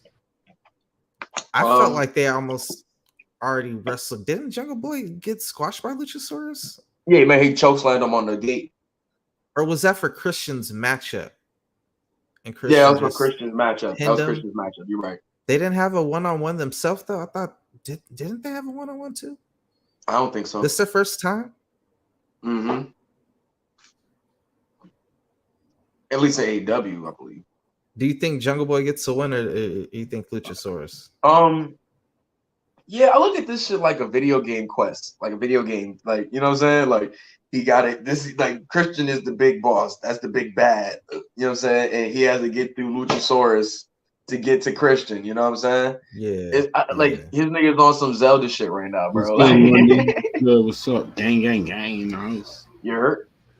Probably no, dog. I think he definitely actor right there. Because you couldn't get your big win. Hollywood star right there. Turn your mic up. You didn't get your big win at All Out. You know what I'm saying? Given the injury that Christian had. So and Christian still being injured, the best bet to go, or the next best thing is that big win at Full Gear on Luchasaurus. Christian is such a amazing worker. He managed to create a compelling storyline for Jungle Boy and get Luchasaurus over as a heel. And hold up. This is the cherry on the top. This is the cherry on the top. The whole storyline for you. This is the cherry on top. This is the cherry on top. This is the cherry on top. This is the cherry on top. I'm winning a matchup injured. I'm gonna book a matchup. I shouldn't even be working, but I'm gonna work anyway because I ain't giving up that money. I want that payday. I'm here for the payday, but I'm hurt. So we're gonna do the matchup, but I'm not gonna do shit. I'm just gonna let Luchasaurus come in here, do the light work, and take the pin. Fucking go. Christian, I'll see you, my guy. Cook food.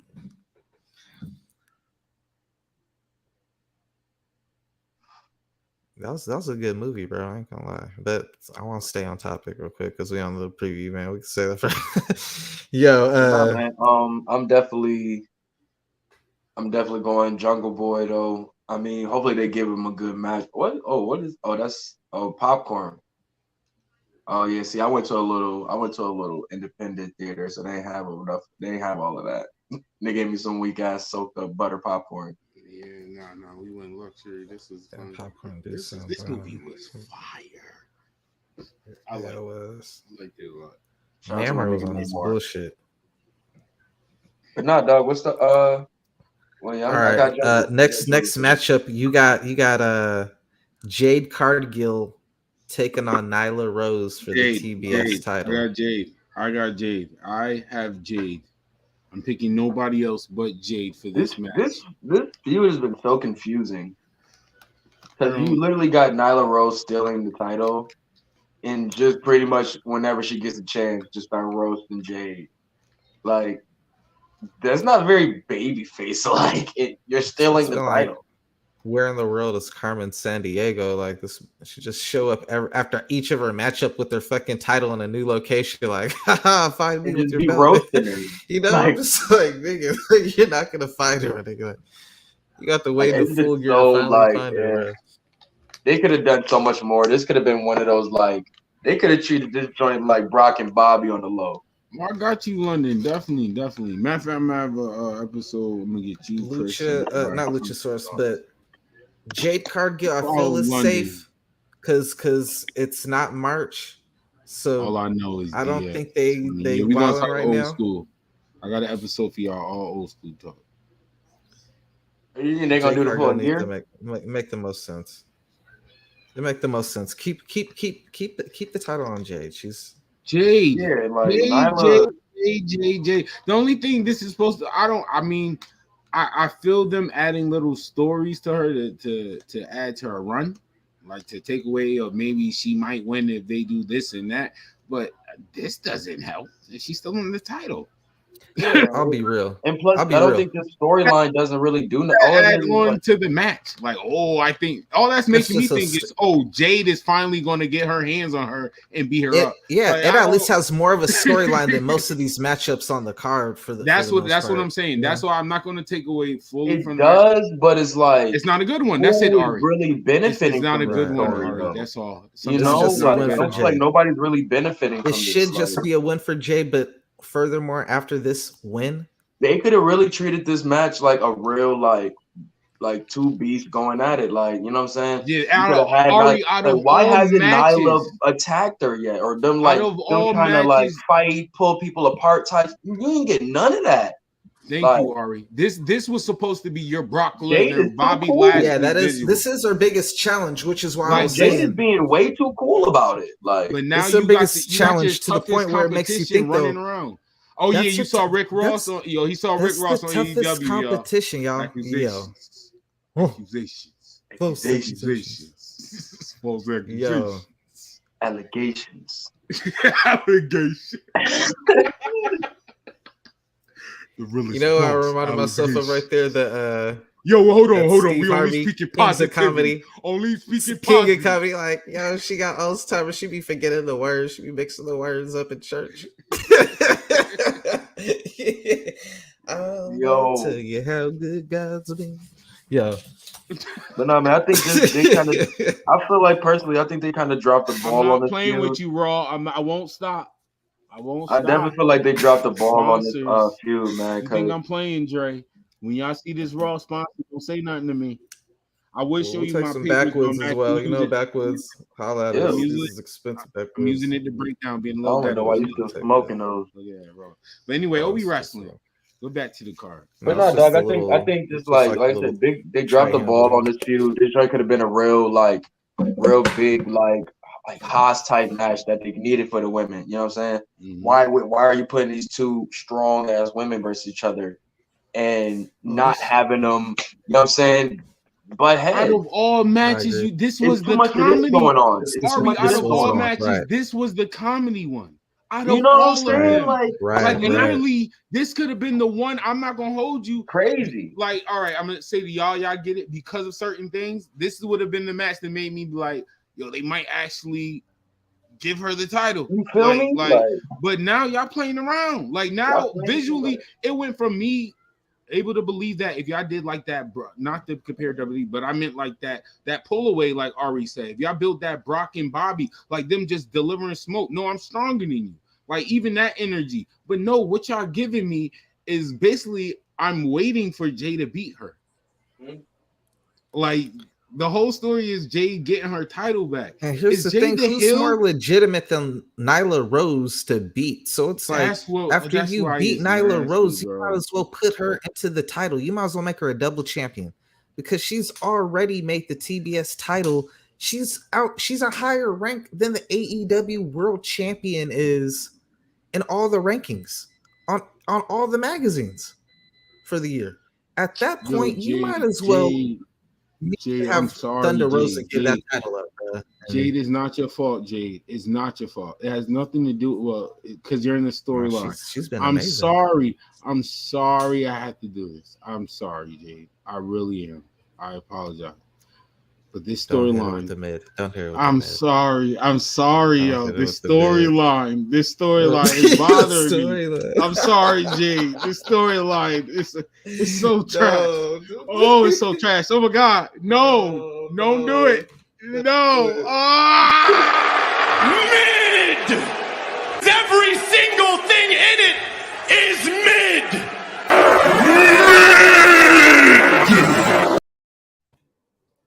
What's the bottom shelf? Okay, shake. Who? This storyline. Next matchup, yo. This one. Oh my God, man. This one needs to. They have to have a warning at the start of their pay-per-view.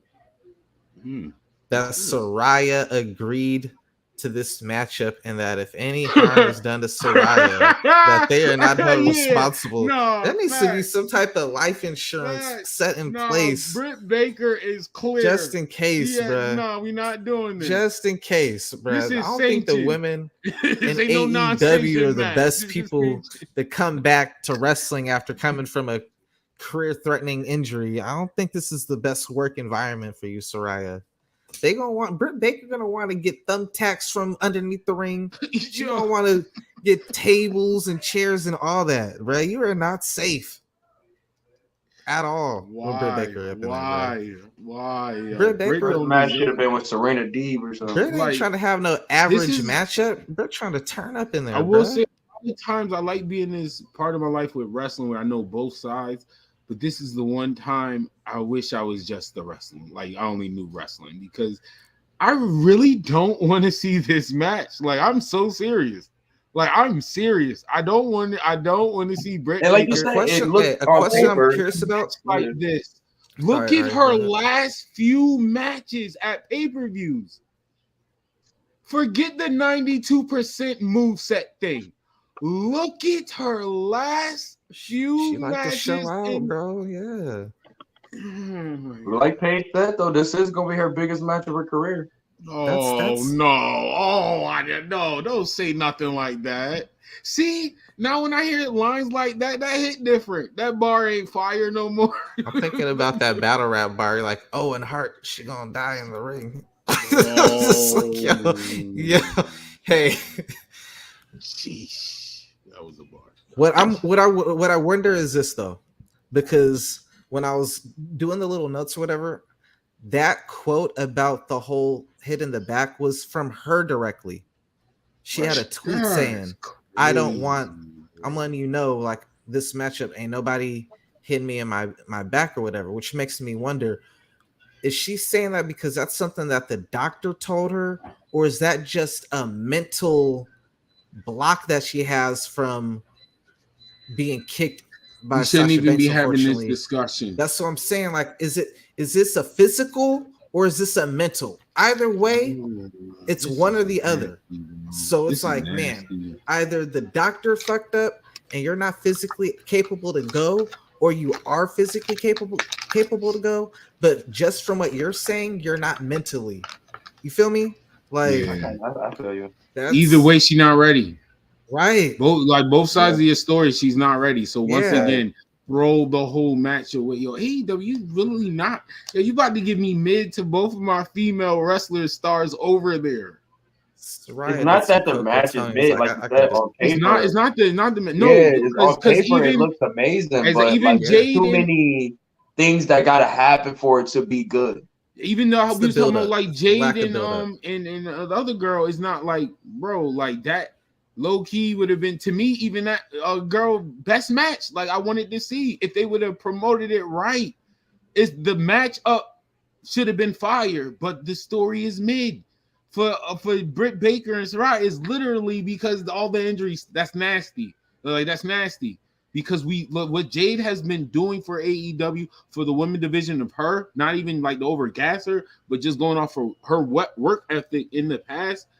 No, this is not somebody you just all of a sudden slow down. And then you talking about the back of no, what kind of match am I going to see? And it's not one of them excited. You know how we said Omos and Braun Strowman. I remember we said that. That was in the end, but we still was on. What kind of match we going to see? It was a good one. Like I'm actually going to watch it because I don't know what they're going to do.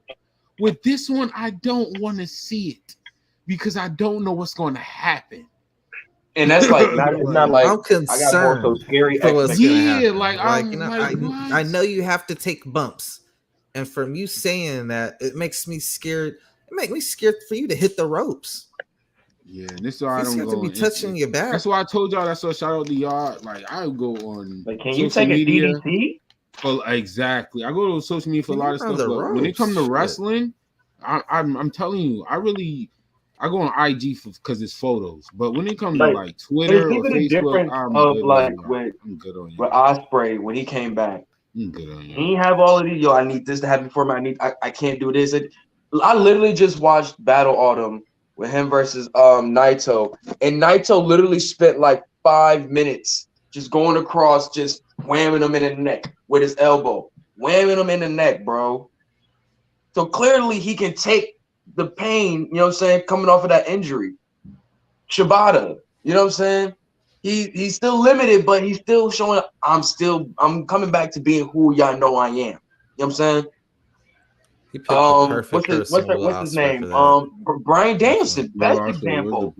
He came back. I'm gonna go in the tag match. I'm gonna play it light. You know what I'm saying? I'm gonna start gradually getting back into my. I'm not coming in with all these expectations and all of this stuff. Saying, "Oh, we got to do this. We got to do this." You know what I'm saying? And look where he's at now. Bryan Danielson, to the point where people are scared for him again. Yeah, but like they're more comfortable. Bryan Danielson came back. Took it slow, like you said, Ari, and then he went into the matches that you know going to be heavy hitting. Saraya is literally starting with supposedly up there AEW like heavy hitting or hardcore women. Like that doesn't. Bryan Danielson returned against Kevin Owens and Sami Zayn. No, but it still was a tag match though, so he didn't have to wrestle as much. Wasn't there like a special stipulation on that tag match too? No, he was wilding is what I'm basically saying. He wasn't saying, "Oh, don't touch this, don't touch that." He just came out. And, no. Yeah, and that's the biggest. Yeah, but it was still limited though. The actual wrestler is saying that. That's Ricky Starks injured his neck. I should have named this social media wrestling. That's what I should have named this episode because this is nasty. I don't like it. Shout out! I'm glad one of us dibble and dabbing. I can't do it because as a fan, I don't know how y'all do it. The World Title Eliminator Tournament Finals. Who's involved? I like it. I love these tournaments because whoever wins it never wins the title. Shit. Don't y'all just love these tournaments? You know, I don't know. I know a couple people been eliminated. The people that are left, I believe, is Ethan Page, Bandito, Brian Cage, Ricky Starks, and I believe Lance Archer. Whoever wins the tournament is not going to win the title. Yeah. That is every time they do haymaker, bro. That's a haymaker. This world title eliminator shit eliminates that names, title. Yeah. None of them win in the world title. All right, hold on. We got to get the crowd. I got to be smacked. Yo, hold it down. Let him rap. Let him rap. Jesus Christ. Like, eliminate the world title eliminator. Like, you did all that work to show you're that good. That's it. And there's nothing wrong with that. But stop making it seem like it's going don't to, make you it know feel what the I'm saying? title. Like, Yeah, don't do that. Because I like and tournaments. I'm not comparing, but this is why I do like the new concept what they're doing with the World Cup on SmackDown. Nigga, you get a trophy. They'll do a world title Never eliminator tournament while John Moxley be on the show doing a world title elimination matchup against the... I'd be like, yo, what? And I get it, you're trying to make new verbiage and such like that, but it's just like, bro. Some verbiage is meant for to like suspend a little belief. You know what I'm Who's saying? in the tournament? Because I saw Loso put something. I ain't gonna lie. If they're in the tournament, the match been going on. So like a few people. Bandito just beat Roosh.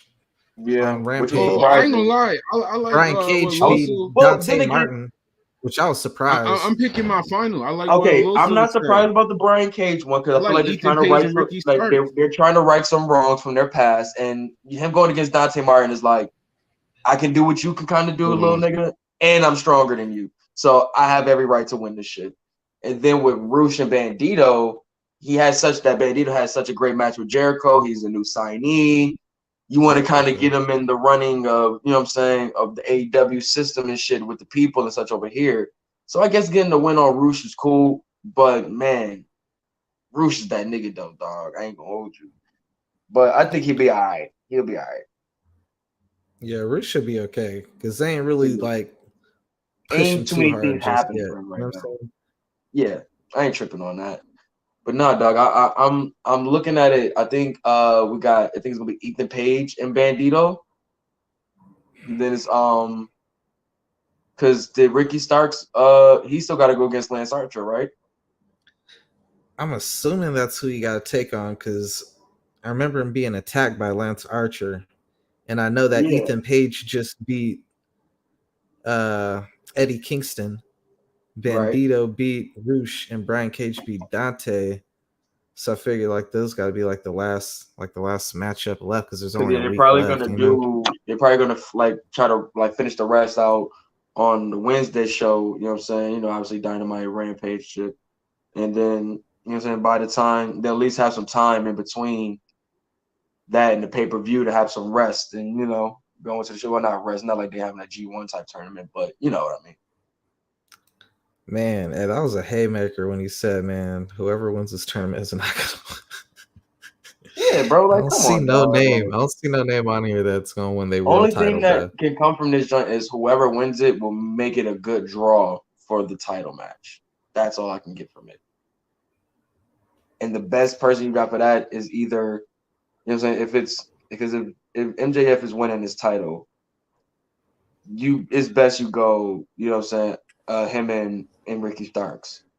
I was thinking that too. Like if MJF wins, then have Ricky Starks win the tournament because they have that history in the independents. Exactly. That shit reminds like them two going at it reminds me of like H and Rock, bro. Like that's what I want to see from that shit, bro. Two young niggas who really have potential to be, you know what I'm saying, some of the greatest niggas in this company, like wilding the fuck out with each other, bro. Like I always loved the Triple H and Rock feuds, bro. Them shits were always lit because they both had great visions of what they wanted to do for like their story. You know what I'm saying? And these two dudes are so charismatic in what they do. So all I can just imagine is them just being electrifying with their feud, bro. Like promos, a smaller, younger version of The Rock and Austin. Yeah, I'm with that. Okay, I didn't really think Rock and Austin, but that's what that H and because I'm looking at them at their. This is like the two top dog, like they could be like the top heel and top baby face dynamic. But, yeah, in that sense too. But that's why I always loved that circle of the Attitude Era because it's like all of them niggas it was just a great crop of niggas for real. Y'all finished the card? No, nah. We're just still talking about the world title. My fault. But like I said, I was just saying they're going to pretty much kind of flesh out the rest of these matches between on Wednesday. You know, they do both shows, honestly. And then by the time Full Gear comes up by the weekend, the two people who won will have some rest time and such like that to have their match, you know what I'm saying, pray, you know what I'm saying, set up their shit and all that, what they got to do. Mm-hmm. I'm looking at it. I can see I think it's going to be Ricky Starks What side is Ricky? Are Ricky and Ethan Page on opposite sides? I'm not certain. I didn't get to see the bracket. That's why I'm not certain who all's left still. That would finish. That would be. But I can't trust them with stories, bro. But yeah, like they're gonna let at least get to the finals. If Hobbs win and then Ricky starts winning the tournament, that would help make the story make even more sense. He won the tournament, so it makes sense. The title eliminators for the world title. Yeah, but it's for the world title. Yeah, think about it, bro. That was the room juddered, nigga. Fuck a room shaker. The room was juddering. You were right. I thought it was just for a title to choose, and they said it's for the world title. So you're really wrestling to not win the title. Yeah. Yikes. But that's what I'm saying. At least you get a title match. At least you could say, you put Ricky in a position, you get the title. Okay, all right. You right. That's why I feel like Ricky's your best bet. You know what I'm saying? This tournament is good because you're getting Brian Cage back in the swing of things. You brought Lance Archer back. You're getting Ethan Page, you know what I'm saying, more over as a heel. They can do more. A lot of things are moving and shaking. All right, you know what? Now that I think about it, it would make the most sense for Ethan Page to win the tournament. That's what I said, Ethan. Yeah, Ethan. Because you could have Ricky Starks, who already got squashed by Hobbs. He could continue that, and Hobbs could say, win the title from Wardlow, thanks to Samoa Joe or whatever. Wardlow go after Joe. Then Hobbs could continue his thing with Starks for now or whatnot. But with Ethan Page, we had Ethan Page is pretty much like the leader of the firm. You would think with MJF being turned on. Yeah, Stokely is like the main piece, but like who's his top wrestler now that MJF is not there? It's either going to be looked at as Morrissey. All right, now I'm a fan Page, of the firm. I'm sorry, if Ethan, because he's just always been one of them guys. Like, bro, home is a. I just need a little bit more structure. I just a little bit more structure with it. You know what I'm saying? Just kind of get everybody. I don't feel like he had a great. I think we're stuck in a faction. You should always know everybody's position. That's why I like the bloodline. You know, the Usos, the tag team, Solo, the Enforcer, Roman. All right. I'm more comfortable. I should say I'm more comfortable with the idea of them. I'm not saying I'm because I heard what I said. Had a lot of great potential. Say what you said again out loud to hear yourself. No, I'm not a fan of them. I just like it happened now because Ethan is in a position. No, I always said since day one they do have a lot of potential because some good guys in there, but I feel like they just all kind of like just trying to be super solo guys together. Where I feel like everybody to have their position. Work. Yeah, Ethan's going to be the top guy. Like obviously this is Stokely's faction. But Ethan's the top guy. You know what I'm saying? Even to think about it, I look at this like I look at the family. You know what I'm saying? Like you knew who were the top guy was. You would probably say was what? Rude. You would probably say top guy in the family. The Bobby Heenan one? Yeah. Andre. Oh, Rick Rude? Andre, yeah. Andre. I'm thinking of the family at its height. You know, okay. Yeah, Andre around that time was on his last leg. Definitely Rude was his next. But name wise, that is true. And then the tag team, Rude was. Yeah, so you feel like everybody has this is my top solo guy, this is my top tag. Just like you said, just like the family, just like the bloodline. Yeah. Like you said, you can kind of tell. And I feel like with Ethan, even from Undisputed, you knew. Like you kind of got it there with the firm, but it's like they got. I don't know. It's like everybody is doing their own. It's like Morrissey's I need a little the bit muscle. More. But he can't talk. He can't talk, so that makes you think that Ethan Page probably going to be the leader. But then again, so outside of Stokely's, I guess the best talker. Well, they kind of do. I think they kind of set like most AEW factions kind of set their shit up, like at least with Jericho's and shit, like how the Evolution setup is. We got our new guy we're going to bring up. We got the vet. We got the tag team. You know what I'm saying? Like it's always kind of set up like that. They got the Ass Boys as their tag team. Lee Moriarty's their young buck. Yeah. You know what I'm saying? Morrissey's the bouncer.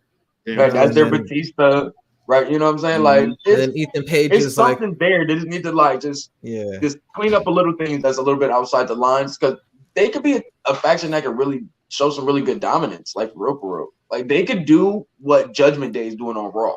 Yeah, I'm not canceling them out yet. I'm not. Yeah, I'm not. So they don't got to be. They don't got to be the faction, but they can be one of the more effective ones also. I gotta see, like you said, I'm gonna give it time. That's where I'm at. So hopefully what they're doing with Ethan Page can like at least further what they're doing for that faction, give them some more credibility. And I like that because Ethan Page, that's what I say. I believe him because every time you put him in a group, he just always looked like he's the leader. Like it always feels like he's the leader. Like even when they was trying to give Scorpio Sky like that push of making him stand out and look even, it still felt like Ethan. When he got on that mic, it's just over. He commanded their attention. It was a difference. It's just the levels of difference. And I ain't gonna lie, that's why I want to see Ricky. And I gotta look at I don't got a chance to look at the way the structure.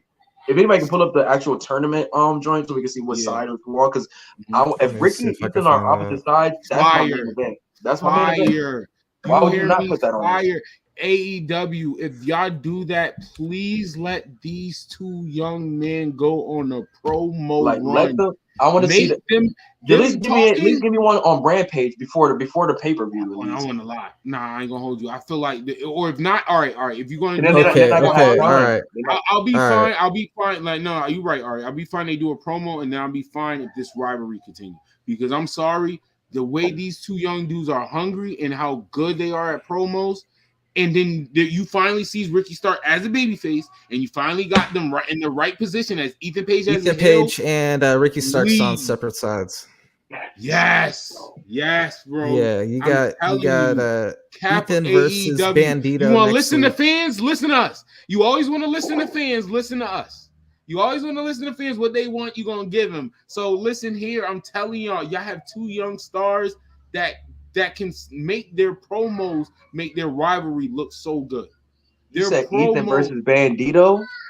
No. I'm saying, yeah. On one side, the last matchup to determine.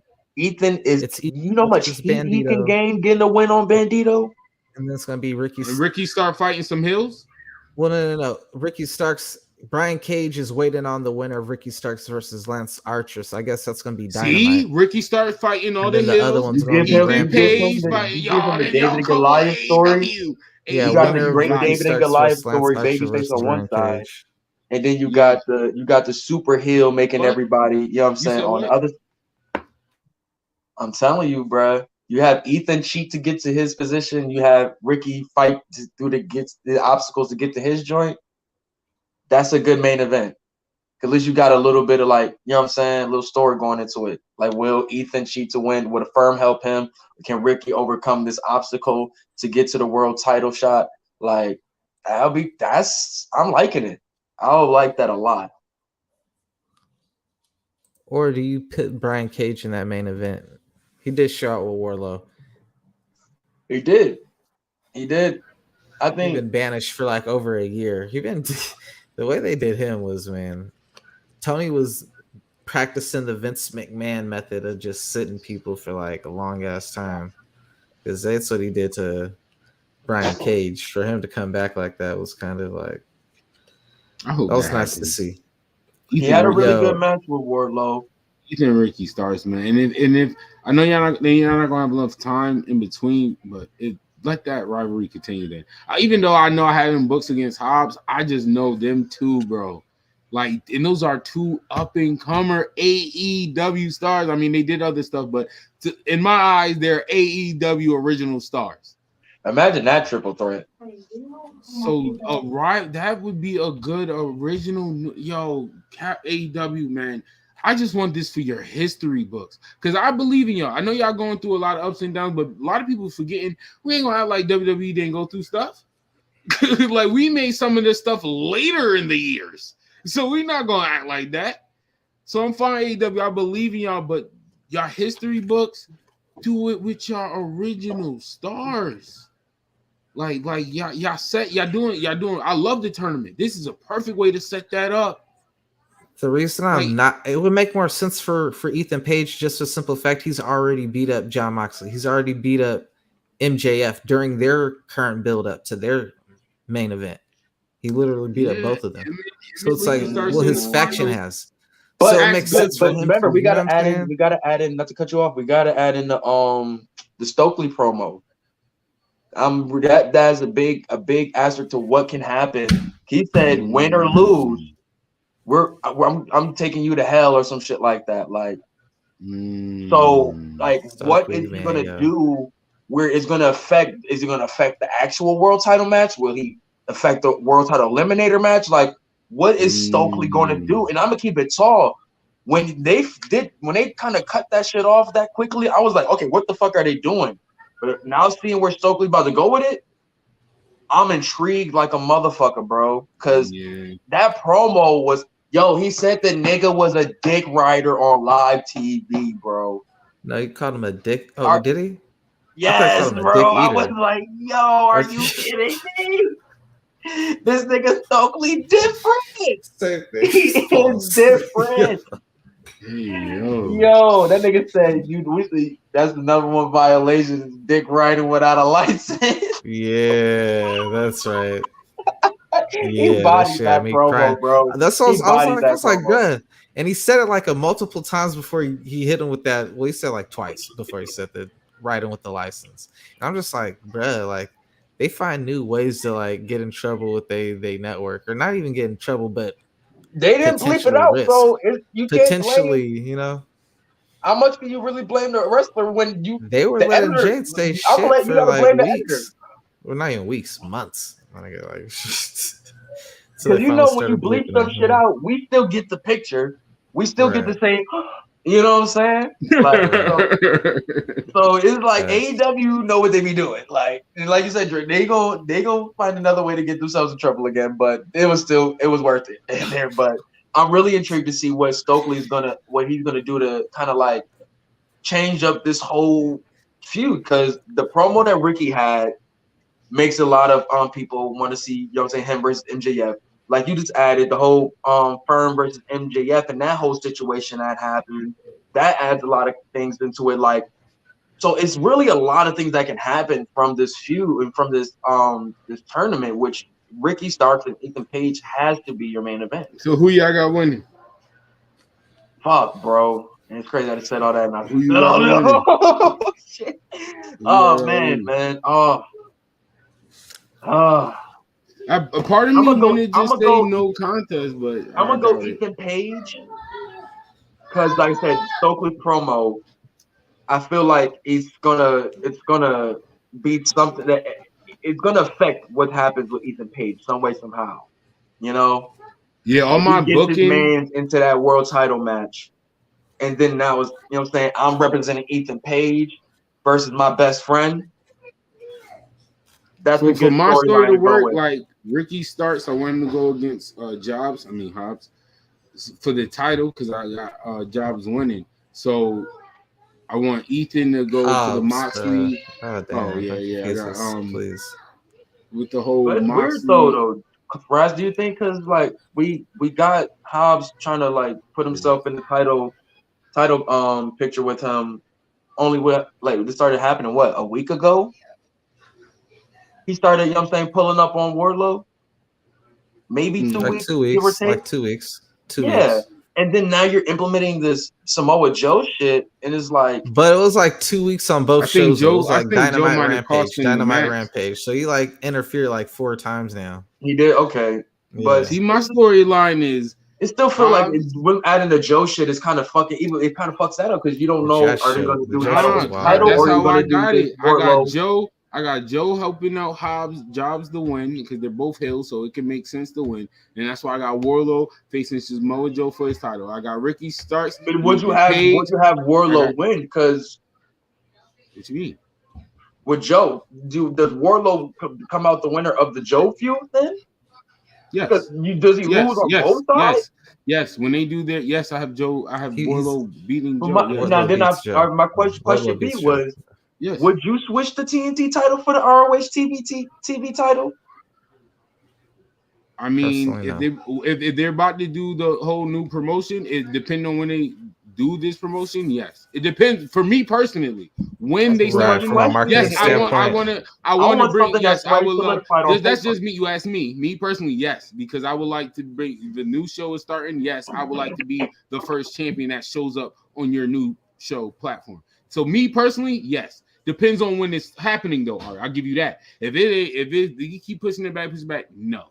But if it's going to happen eventually, absolutely. Like I want my face to be shown when y'all start promoting, oh, this is our champions, this is new Ring of Honor, this and that. Yes, my face has to go up there. Why? Because I hold your TV title. So me personally, yes, that's the only reason why I'm saying. Only reason why I'm saying yes. Yeah, only reason why. And you're doing a promo. You're going over on Samoa Joe. That looks good. No, it does. It does. It does. Career, my resume. I know. I'm just saying. I can see why you say no. I'm not saying you're wild. You're bugging. I'm just saying, like, why would he switch titles? I don't really see the purpose in it. And you know why? Also, for me personally, looking at it, Samoa Joe is somebody that's good of the wrestling and like getting people in the business. When he's like a fan of you, he worked with you. So I seen Samoa Joe and Wardlow. I want Wardlow to get in the ring with somebody. You know what I mean? So he could get back in that his mental, because we seen lately, he even said it, his mental been in. So I'm hoping final battle was December 3rd, if I'm not mistaken. Say it one more time. Final battle is like the first or second week of December. So it's not that far away. So they announced when Ring of Honor starting. No, final battle. Final battle. See the pay-per-view. Yeah, that gotta. Yeah, I will. Yeah. Give me the title. That's weird though. I personally why believe Ring of Honor titles? That's weird. like, here, you can have my because TV title. I'm gonna take this TV title. But also again, Ari, then again, like I'm still keeping as wrestling. Like, we gotta remember, December 10th. Bro, you went from TV that like still that look good on my stat line regardless. I was TV champion and now I'm AEW. I'm sorry, I was what's AEW TV and TNT? Yes, TNT I was TNT champion. And yes, and now I'm Ring of Honor television champion. Man, they're gonna protect Wardlow. Now that I think about it, Wardlow is not giving up no title. If anything, they're gonna make him a double champion. I think they're gonna go into it with title versus title. They're not giving Hobbs shit. I don't think so. Unfortunately, I don't know. I think they're putting Hobbs in a position to have a great title match versus a dude of his stature. But it makes sense to give it to Hobbs just because needs these W's, man. They didn't. If you can get in, all right. You know what? Hobbs been hoeing Wardlow for 2 weeks, but it felt like 4 because it's been on both shows. So with someone typically hoes the other wrestler that many times, you know, in the main event when they finally the other one's gonna win, you know? Right. It was like a Wardlow finally met someone hand match type shit. On Hobbs not one time yet. He ain't gonna lose every TV program segment that they in and then lose the pay-per-view too. That's I can't. You know what? You know what it is also, Jay, because I remember saying on this podcast, I AEW made me not a fan of seeing title versus title matches. I agree with you, but remember we predicted this shit wild, so I'm not saying I don't. I'm not saying I don't. It's not just AEW though. That's been the wrestling industry as a whole these past 2 years. This whole title versus title shit, bro. So it's definitely just. You're right. You're right. I'll say that. Not even that well. I don't want to see it, bro. I like low key. I don't. Somebody holding 2 titles. The only reason why it's come to me with Roman, not because of WWE. That's because WWE worked with their main title. That's the only reason why I'm comfortable seeing him with them 2 titles. They did it before. He's the undisputed champion. I get it. But I don't. I'm sorry. Now, like Ari said, wrestling. I'm not blaming AEW. Wrestling. I don't want to see that for a while now. I'm not saying I don't want to see it ever again because that's always a dope visual. That's always a dope thing for a character who goes on a massive title. But right now, bro, no, there's too many professional wrestlers for you to double up on a certain superstar. I'm sorry. That's just how I feel. It's just way too many wrestlers. I agree with you. You got way too many wrestlers complaining on top of that. You can spread out the titles. No, I don't want to see. I never thought I'd say this. But for all the titles AEW has, they could use one more.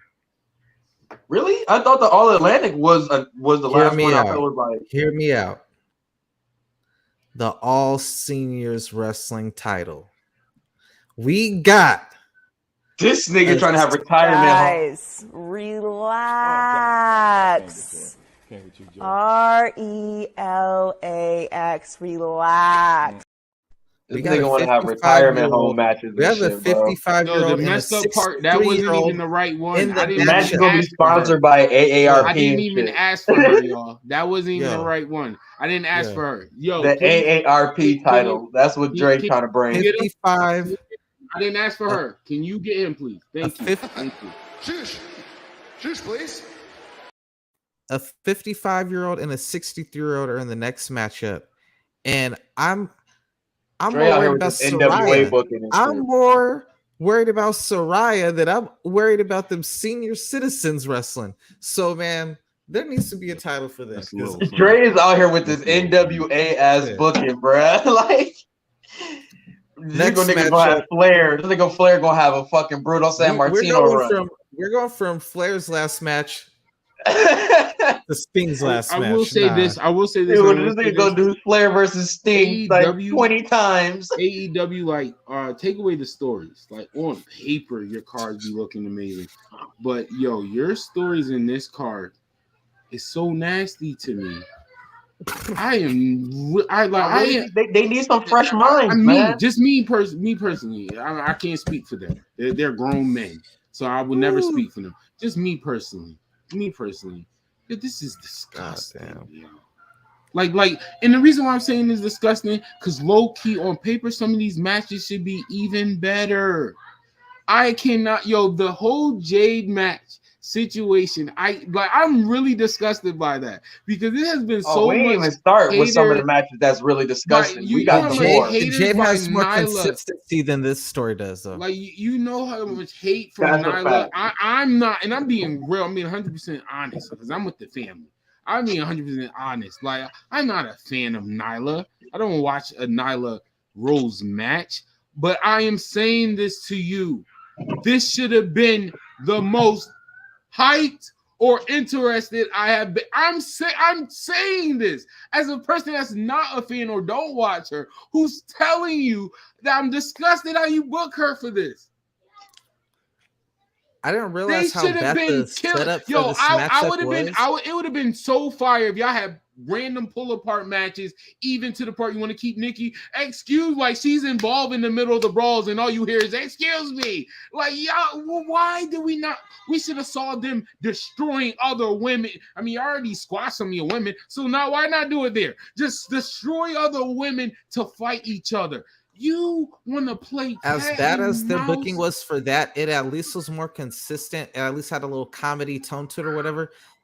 I didn't realize how bad the booking for this Jay Lethal and Jeff Jarrett versus Sting Darby Allin was. I was so happy. I'm gonna let you finish. I just want to say this, Dre. I'm gonna let you finish. It's gonna be real quick. First of all, I'm gonna say he's right already, because I didn't even know Jay Lethal had a storyline. So anyway, continue. Jay Lethal, what? Yo. The storyline was he been cheating for the longest. I be talking about jobs. He finally takes. Don't do Jay Lethal like that. Really don't do. The job is lethal over here. It's a lethal job over here, I tell you. Yo, don't do my boy like that, man. No, I'm saying I gotta be fair. I gotta killing black excellence, man. God damn it. Yo.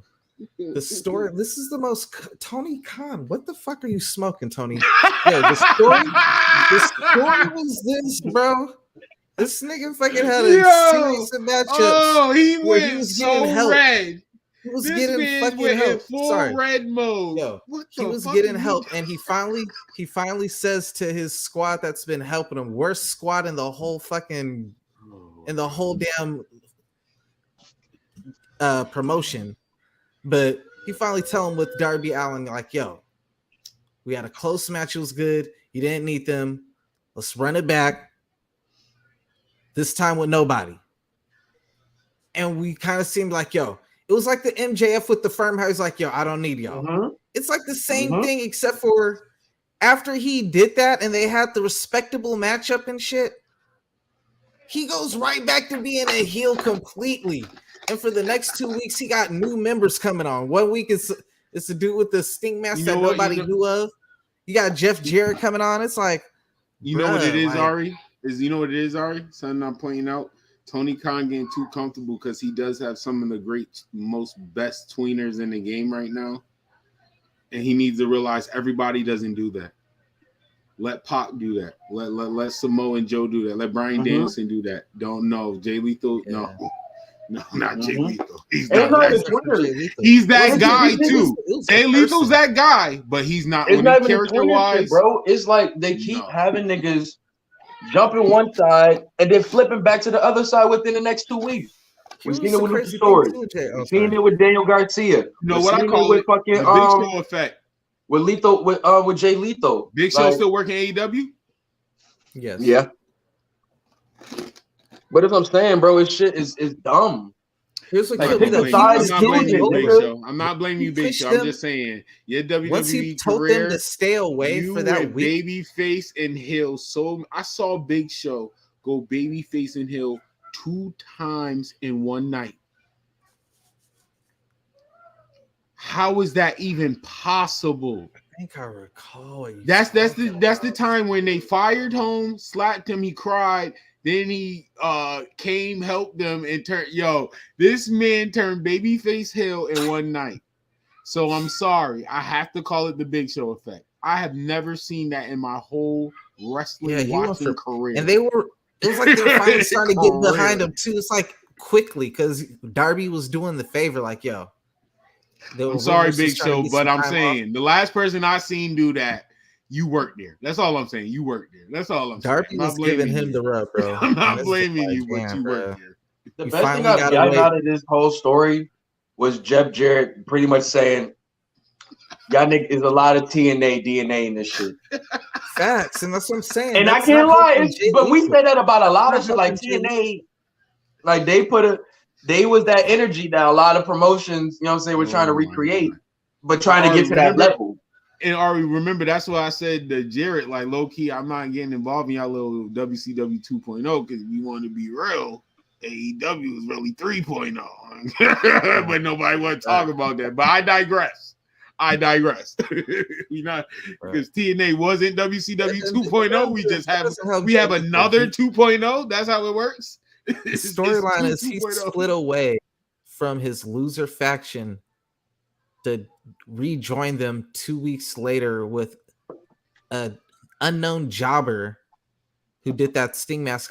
I don't even know who that. The dude was from NXT. He's with the Nightmare Factory. Also, they paid him to do that. And then you got the other dude, Jeff Jarrett. So just like, bro, this does not help him. He went right back. I'm rolling with my TNA nigga. No. The thing I would be concerned, like, I know you can't listen to everybody. I get that. Even as a business, you should know what you want, definitely. But you should at least, like, not hear or somewhat, you know what I mean, grasp what they're saying.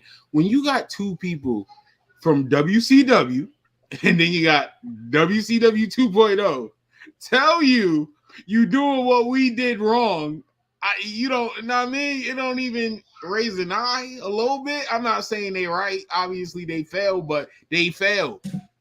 So they might be right. Like, that's all I'm saying. We know, like, when Jeff Jarrett worked in TNA. Eric Bischoff worked in WCW. They both told you. Let's keep it all. We know during the glory days of that NWA TNA era, Jeff Jarrett, they was moving and grooving. As some young stars, they was moving. AJ Styles, you know, the young niggas he was bringing in. We know the story. We talked about it plenty of times. We can't act like that. We've seen a lot of that shit implemented into the indies and other promotions that wanted to at least try to compete or feel like they can try to compete. Mm-hmm. Let's take ROH, for example, right? Later ROH, you know, where they want to start trying to feel like they could compete with let's say the wrestling level and saying this is what we're going to do. And this is more so like when Sinclair came in the picture, you know? Mm-hmm. Like they try to, you know what I'm saying, be competition to the WWE. I don't say like direct competition, but if you look at that was the only other thing other than TNA that was out there. And once TNA started going off, we said this on this podcast, and I know you was on this show. Like I feel like ROH took the DNA of TNA's wrestling, you know what I'm saying, shit. Like, cause you gotta think about it. Most of they niggas was from ROH. So, you know what I'm saying, they had to kind of continue that wrestling shit while TNA went kind of continue more on the sports entertainment shit, you know? So it's just like I see what he's saying because you take what we say, what we love from ROH, and that's implemented in AEW. We got to see you know what I'm saying? They're all interconnected some way, somehow, and Jeff Jarrett is somewhere in the middle of that, you know? So I understand a lot of the shit that he's kind of saying and the reason why he wants to go at AEW. But low key, we called this out from the pod. Everybody low key agreed too. Like AEW is making a mistake. We've been trying to say it. Stop.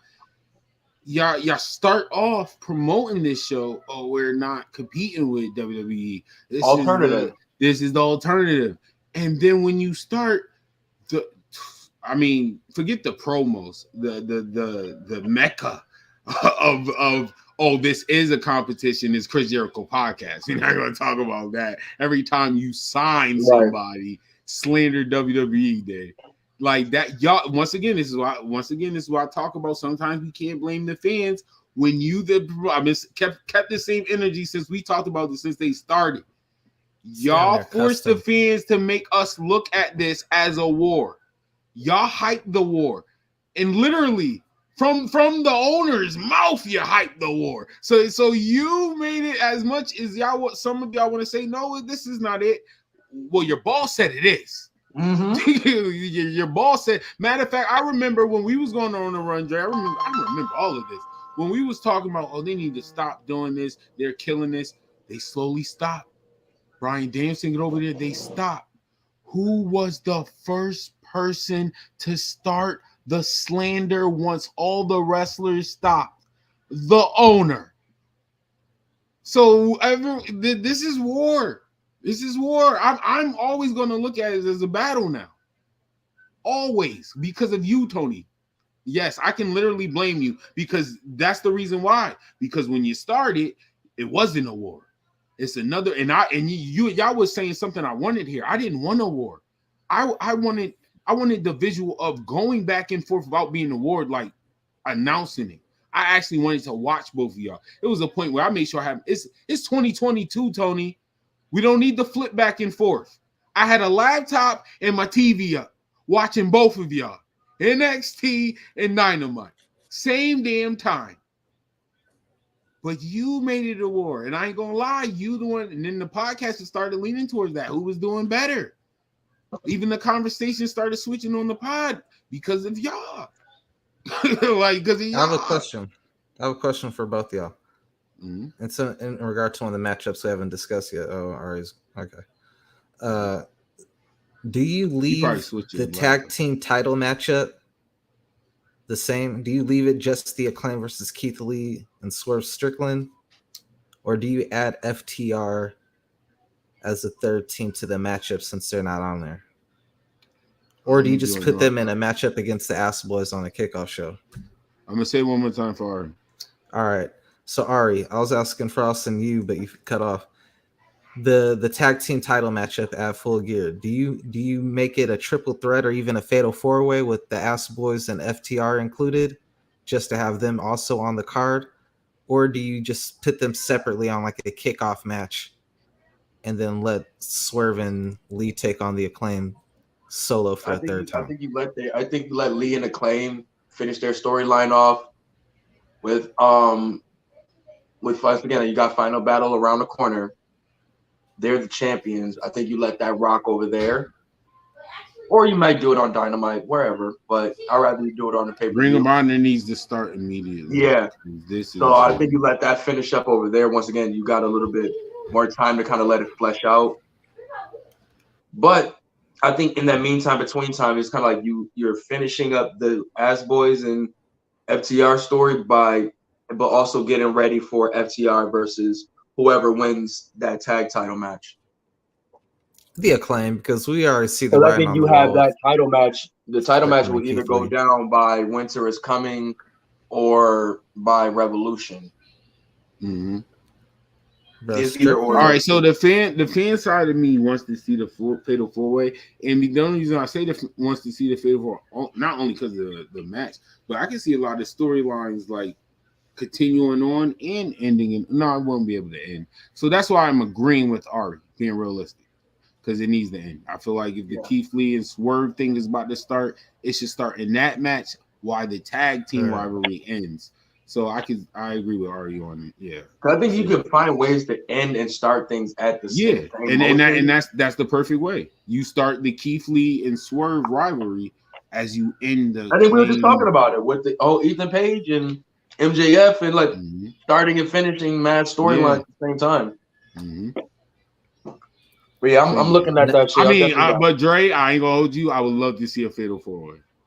First, I was gonna say a triple threat, but a fatal 4-way would have been dope because even though everybody's talking about Acclaim and FTR, why are people not? Where's the Acclaim in the Ass Boys story? They just gave their father Daddy of the Year. They're new kids. Where is that story? Why is that story? That's why I said the fatal 4-way. They've been beefing with FTR, but that makes perfect sense now. You meant it because they've all been beefing with each other. Yeah, exactly. So and FTR, the only reason circulation is because of the titles, but once again, I think the Acclaim is still going to walk away with the titles no matter what. Even though everybody knows I want Swerve and Lee. I'm hoping there's a Swerve in the story. Another thing. And Lee, we had Swerve and Lee. We had Swerve cheating in the match to beat FTR. No, I know. FTR been very outspoken too, though, about not being featured on the AEW shows. And you know how, and I know this. They don't mind. They don't mind working New Japan and Ring of Honor and all that stuff as a perk, but they want to mainly be on the AEW big shows. You know what I'm saying? And that's what I'm saying. I don't mind this as fantasy booking, but think even they like being making the left fantasy, off, you know? The fantasy booking makes sense. Like my Swerve, no pun intended, is that Lee joins the Swerve train and start doing heel stuff, and they win the tag team titles. But listen, hear me out, and I know it's not going to happen. That's why I said fantasy book. And then I lead it up to the Ass Boys, the Acclaim, and FTR in the triple threat because it's like the Ass Boys and Acclaim storyline, but they still want that tag team titles. Ring of Honor. Yeah, FTR don't want to be on no pre-show either. You don't put that on the pre-show. Why you gotta put it on the pre-show? Them versus the Ass Boys. If it was just them. No, I said triple threat though. I said triple. Yeah. I said if I would do it as a triple threat. Remember the Acclaim. Even though I got the Acclaim and Ass Boys in the same match with FTR because FTR got the titles. It's really around the story of the Ass Boys and Acclaim because I really don't know why they don't have a storyline right now. Like, bro, they just gave him Daddy of the Year. What the? Here's another one of those. Like, that's the real father. Wait, hold on. Is the story going to slowly happening? But am I tripping? Is that not like two battle rappers talking in the battle? They asked them to adopt them. You remember? They got cut off. That's what I'm saying. They gave him a trophy. No, they adopted him too. Well, he adopted them. He was good. They stopped him. His son stopped him. So I'm not going to say AEW is fully bugging because maybe like they're doing all of that and then they're going to attack on the storyline. So I'm gonna let it play out. But y'all only got a little bit more longer because that's. But I'll be totally honest though. It may sound crazy. I would do FTR Ass Boys on the kickoff show. I suppose, but they probably not doing that. You got to throw FTR in there somewhere because them not being featured on the card at all kind of looks like they're being left out because they on. Once again, Ari, I told y'all that I'm not saying none of y'all disagree with me, and none of y'all haven't. Actually, some of y'all agree with me. Them niggas was putting over. This is still proven. I told you it don't even only happen to single superstars. Yeah, you're doing good. No. You gotta move. Somebody else turn. Watch out. FTR. I don't know, man. The beginning of this year, I said out my mouth. And now I have to apologize. Now I have to say I am bugging. I had them winning Superstar of the Year. How well they was cooking. Well, no, I ain't gonna lie. They still had a goodie. They had a goodie versus what's his name? I need more than matches, Ari. I'm just being real. No, I feel you, but when they get chances, they still cook though. That's the crazy thing. Cook. Ari, the argument has nothing to do with FTR skills. The argument is actually defending FTR. They were standing on that spot too long. He was just standing in that position too long. Y'all was doing too well. Like they need to learn how AEW know they need to do what they can slowly kind of do with the claim. They need to learn how to give people that spot and other people could lose, but also growth off of losing. Like you can help your character, you can look better from even losing. Like a good loss can help you in wrestling. But just like how Moxley is looking to be the ace of AEW, you need to find your ace of your tag division. Because if you promote your tag division just like it's a main event picture, then who's the ace of the main event picture of the tag Kenny Omega division? was supposed to be the ace of AEW, man. Kenny, you done let Moxley. He was supposed to be, but let's keep it tall. Usurper. The start of that Moxley's shit. a usurper. Yeah, Moxley, but all Moxley had to do was come there and wrestle. Facts. That's all Moxley had to come there and do. No, that's major facts. That's facts. Yeah, it was mad fucking shit on Kenny shoulder, like not super shit, but he had to handle his own division. The women division and a gaming division. My nigga was working. And then you get the pressure of people telling you, yo, you should be in the main event picture, you should be doing this, but you don't want to. You got the other side telling you you gonna be looking like, you know what I'm saying, you running roughshod over the company using your power. So you're like, fuck it. You gotta give Kenny credit for that. That is, like I said, fuck it, I'll go to the tag division and still put numbers on the board. And then I'm not gonna lie to y'all, no matter what, like Kenny still has some of my favorite segments. One of my favorite segments ever.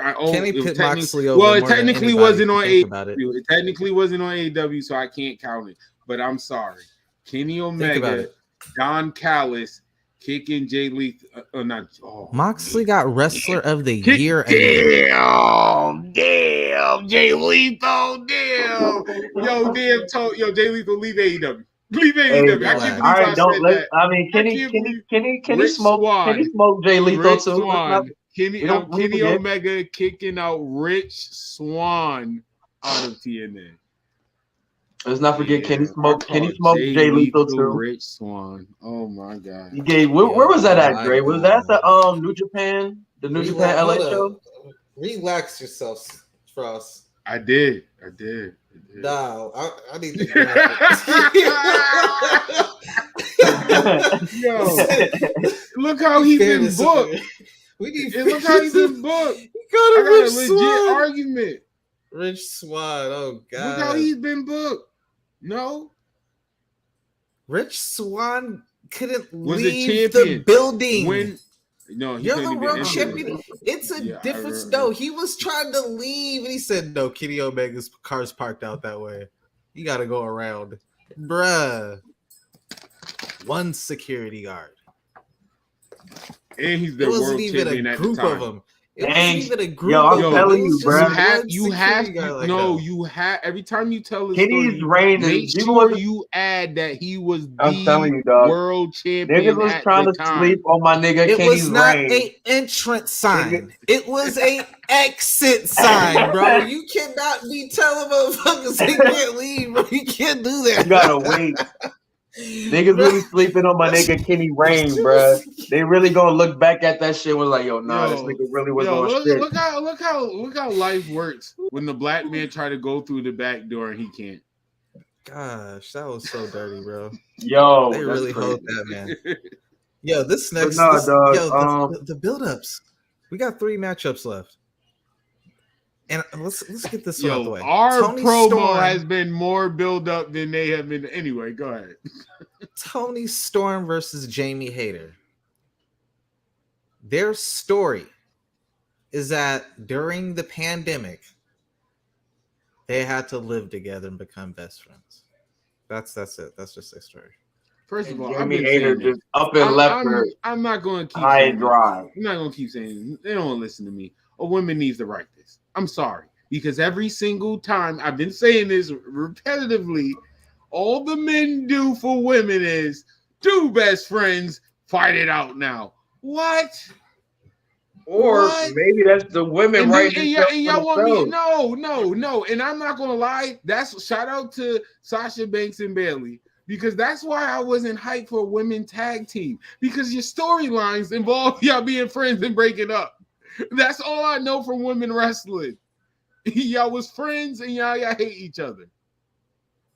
I mean, that's kind of like the go-to feud for like wrestling in general. So yeah, like what? It's just a dumbass story, like because we know that's not the case. We know you were wrestling on AEW. We know you was wrestling on AEW during the pandemic. Toni Storm was wrestling for WWE during the pandemic, and she's engaged to Juice Robinson. You know what I'm saying? They both were in Florida at the time, though. Wait, I can believe they was in the same, but it's the story. Yeah, you got like I can believe they did together, but I don't. You got NXT in Florida. Can I get something else? And, just want Orlando. I mean, want something else. I just want something. She was nice, and then I got a she job. Said they pretty much said like that she like pretty much skipped her on the rent or some shit like that. Like she left her with the rent or some shit like that. And now they feuded. Like that's what I took from it. Hold on. Oh, no, that would have been way better. That would have been 100 times better. I'm telling you, dog. Yeah, no, Ari. See, that would have been so much better. This motherfucker don't do AEW, we're making your pay-per-view way more. We're making your pay-per-view way more exciting. Way more exciting. This dude said you skip me on rent. You skip me on rent and you work at the E? No, I think they said Jamie Hayter left Toni Storm. Oh, so you skipped out on rent because I think they pretty much saying like together during the pandemic, but once she got the job, that's when Jamie Hayter got signed. Treat her different. Remember, Jamie Hayter got signed over that time, so she ended up getting that call to AEW and probably left and went to move. Wait, I don't like that. Oh, I did. They didn't say all of that, but that's I did read between the lines. Yeah. Oh no, I prefer the other way around. Together, and once she got the job at AEW, Jamie started treating her different. I'm like, I would have liked. I got a job now. Yeah, I would have liked it the other way around. I guess. Maybe I'm being picky. I just feel like it would feel better the other way around. But let's keep it all the way. It's gonna be cakes. It's gonna be cakes. This might be one of the harder hitting matches of the night. Facts. Toni Storm be trying to break necks with that hip attack shit, bro. Big shout to Toni Storm. Other than Jamie Hayter, she the one who keeps Thunder Rosa in line, bro. Because Thunder Rosa, bro, I love watching Thunder Rosa matchups, especially when she fights like a underneath talent. Because Thunder Rosa is like the queen of strong style in AEW. Y'all don't even, she be fucking up.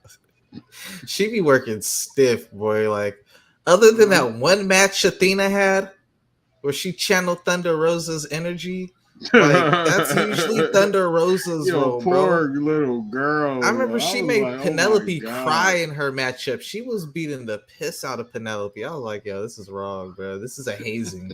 This is wrong, man. Straight hazing, bro. Like, quit it. You trying to see if you make a teardrop on TV. You gotta be, because she was dogging her. But yo, they gotta strip Thunder Rosa. How long you gonna be injured and still be the champion, bro? At this point, Jade Cargill's TBS title with her reign means more than who holds the interim title or the world title. But I'm telling you, the whole thing was Toni Storm was getting that title anyway. They're playing cat and mouse with that title. So Toni Storm was getting the title anyway. So it was like, we're waiting for nothing. Yeah, are they waiting to bring it back so Tony win? That's it. Are we saving it like that? Like yo, respectfully, no. Hold on, I gotta say this respectfully, Tony. Respectfully, no, I'm sorry, not even you. Yes, respectfully, Toni Storm, and respectfully, Thunder Rosa. This ain't the type of match we gotta wait years for y'all to hold it. Y'all can bring this back around. Have Thunder Rosa work her way back up to the top or something. Like what? Y'all could do something else. Toni Storm should not be intern. Why am I saying intern? What are you talking about? Like niggas, you know the thing is like fuck this whole intern shit. You know what really pisses me off? You know what really pisses me off, bro? There's nothing intern about that. You know what really canoes my blunt? Oh man. Cause niggas ain't give my nigga Finn no fucking interim. Niggas ain't give Finn an interim. Niggas strip my nigga. Yeah, instantly too. The interim would have went to the other. They would have went to the other. You know what I'm saying? They didn't waste. You feel me? That shit pisses me. So fuck this interim shit, nigga. You get injured, strip that motherfucker. And you gotta work your way back to the fucking top like my thumb had. Think about this. She's been injured all this time. She just put out a post this weekend saying there's no timetable on when she's gonna return. Like, motherfucker, don't even rush me. Like, I'm still not ready. Like, bruh, strip the fucking title. What are you doing? Let her be the number one contender as soon as she's able to come back. I ain't gonna lie, and it's diminishing Toni Storm run. Because how long? Not in my opinion, because she still got. How long are you going to be announced as inter? Right. Facts. By the time you're announced as a world champion, it's already feeling like it's Jamie Hayter's time. But you know who really killed that shit? John Moxley. Because he was like, man, fuck that interim shit. You see what I'm doing up here. I'm the champion in this bitch. He's not doing the John Moxley. It's about how you move, my nigga. It's really about how you move. And I think Toni Storm. I just think Toni Storm still is a great fit with that title right now. You know what I'm saying? No, she has a great look. Ari. What I'm saying is she better be. Ari, she is champion. What I'm saying. I'm not disagreeing, and she better not. You gotta start talking like Moxley. We better not have a title change of an interim championship. That's weird. Wait, no, Ari. Listen. And we're not. And your new interim. What are you talking about? I'm not even going to finish that. What are you talking about? New what? That's like firing your interim coach to get a new interim coach while the other coach still suspended. Like, no, this thing is terrible. We need a new one. And that's what I'm saying, Ari. There's no way I'm going for Jamie Hayter in the predictions, bro. There's no way. I can't grasp an announcer really saying that. What do you mean, new? New almost women's champion. What are new kind of champion? Like, not the new women's champion. Yo, that's ridiculous, bro. Like, Toni Storm's winning. How can this prediction is nasty? This is going to be a really good match. Once again, this goes back to Jade and Nyla Rose because it's going to be a, dare I say, this match. That could have literally been one of the matches. I would have been like, yo, Jade might lose. Like, y'all might have did one. And now you got Toni Storm and Hayter. The way Jamie Hayter, the hype for her, yo, Toni might lose. But no, you got interim on the front of the women's title, and then the other one playing cat and mouse. I know who's going to win. I feel like I know. Britt Baker's going to cost Jamie Hayter the matchup. And then let's talk about Britt Baker match. No, that's the thing, though. I don't think that's going to happen at all. I think Toni Storm is going to beat Jamie clean. And I think it's literally going to be more reasons why they fucked up Jamie Hayter's fucking whole little career, her whole build-up. The main reason for me is literally because it says intern. Because now I know, because I'm not gonna lie, this wasn't for the interim women's champion. I would have been like, yo, Jamie might win. I'm gonna keep it so with you. I would have kept, you know what I'm saying, Jamie Hayter as a babyface. Do the Jamie Britt feud going into Full Gear. Keep Saraya probably doing some little matches, you know what I'm saying, maybe a tag match or something like that to help get her built up. And I would have did it with Serena Deeb instead. It might not have been the biggest thing, but it's the safest thing. You know what I'm saying? I see why you said that. You feel me? And I would have had maybe a tag match or something. Somebody that she honestly, Ari, that's a great shout. I think she's the best woman for her right now. Because I believe Serena and she's healed too, so she can do that. If you take away Serena Deeb doesn't have 92% of targeting. And they was in the E at the same time. Off of Thunder Rosa, because it's just dirty to have it on her. Because at this point, it's like, well, no matter what her day title reign is, it's gonna have a huge asterisk by it. You know what I'm saying? But the whole thing I was meant to say that was because I feel like the way they're doing her, this whole thing was like she's coming into this just to lose, and like, all right, what's gonna happen after her next? It's nothing for her to do because you got Britt was doing the Saraya thing. That's the money match right now, so you already lost the momentum of Jamie Hayter versus Britt. You know what I'm saying? You already teased it. You already teased it and messed around with the story and then like pulled from it. And then you went with the Soraya situation. Moon. I know somehow, some way. I mean, former best friend somehow. But I would like to see a little run between Moon and Thunder Rosa. But no, the thing I was saying with Jamie Hayter is like when she's really not getting nothing out of this at all. Like what I'm saying, they fucked up her momentum when they had her pulled back from like going full baby face. So they could have let this story with her and Tony, you know what I'm saying, being homie, the same best friend shit, because like I said, still works, I guess.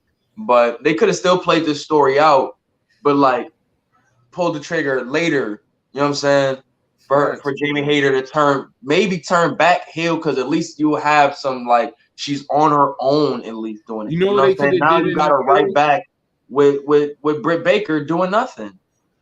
I would have liked that they switched it up, like because I like what you said, like pull the trigger later down, keep the hype or whatever. I would have preferred. I don't know if Jamie Hayter is safe, because I was gonna say Hayter with Sarai and then just throw Athena with Storm just to like hold off on the Jamie Hayter and Tony Storm thing. And I feel like Jamie losing to Sarai is not like, oh, Jamie, your career is going down. I mean, it's a page return to wrestling. Because are we getting the same Jamie Hayter? Like, is Jamie Hayter still getting the same type of chance she was getting when she was getting ready to, like, you know what I'm saying, leave Britt Baker? I don't feel like it's that same energy in the building like that. That to me, that's the golden story. It should have went from that to this or to Tony. You know what I'm saying? They fucked up that story. Like that was supposed to be the Full Gear match. I know they didn't even need a title. Like, y'all low key didn't even need a title. It's one problem with women, but y'all stop doing the other. I don't know. It's like y'all stop doing storylines for them. I didn't have the women. Now y'all had the women, and now they don't add the storylines. They doing it mad tight. They just did it with Garcia. Horrible, bro. This is crazy. Like what the fuck is Garcia doing now? Is not on the card. That's what I'm saying. Amazing. What the fuck is he doing now? Once again, Ring of Honor World Title match. You're standing there too long. Move. You could at least did. You could at least did. No, you had the spotlight. No, move.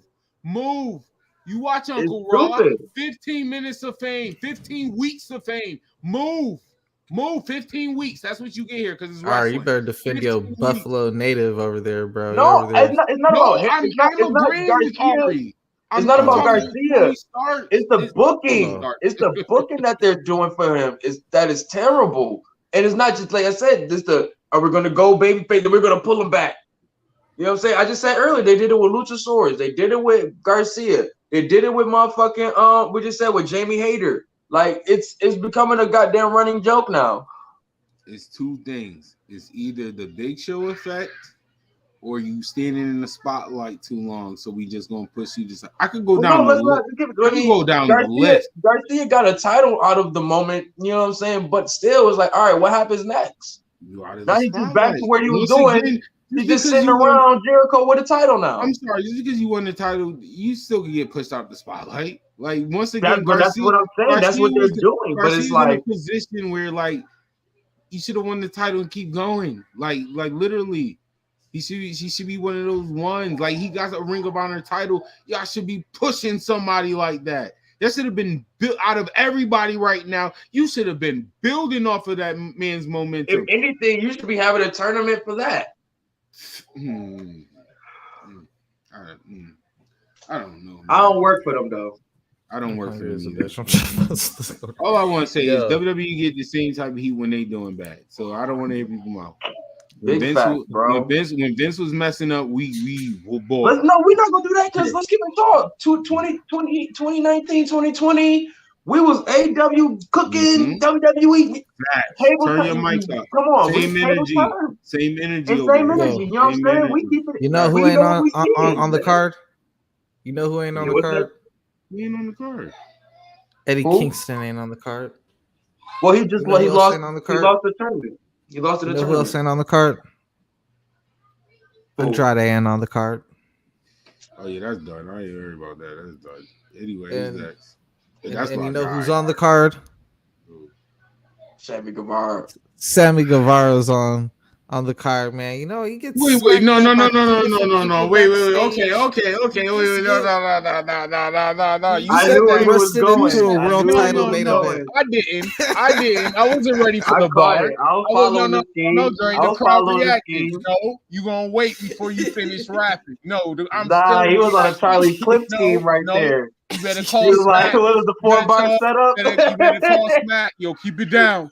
Keep it down. Dre had the 4-bar setup. No. I missed it, What Smack. was I wasn't ready. Who was I wasn't ready, Smack. I almost want to tell him to run it back, but no, I don't want to hear it. No. Hell no. Hell. No, back. Sammy Guevara on AEW again. Oh, shit.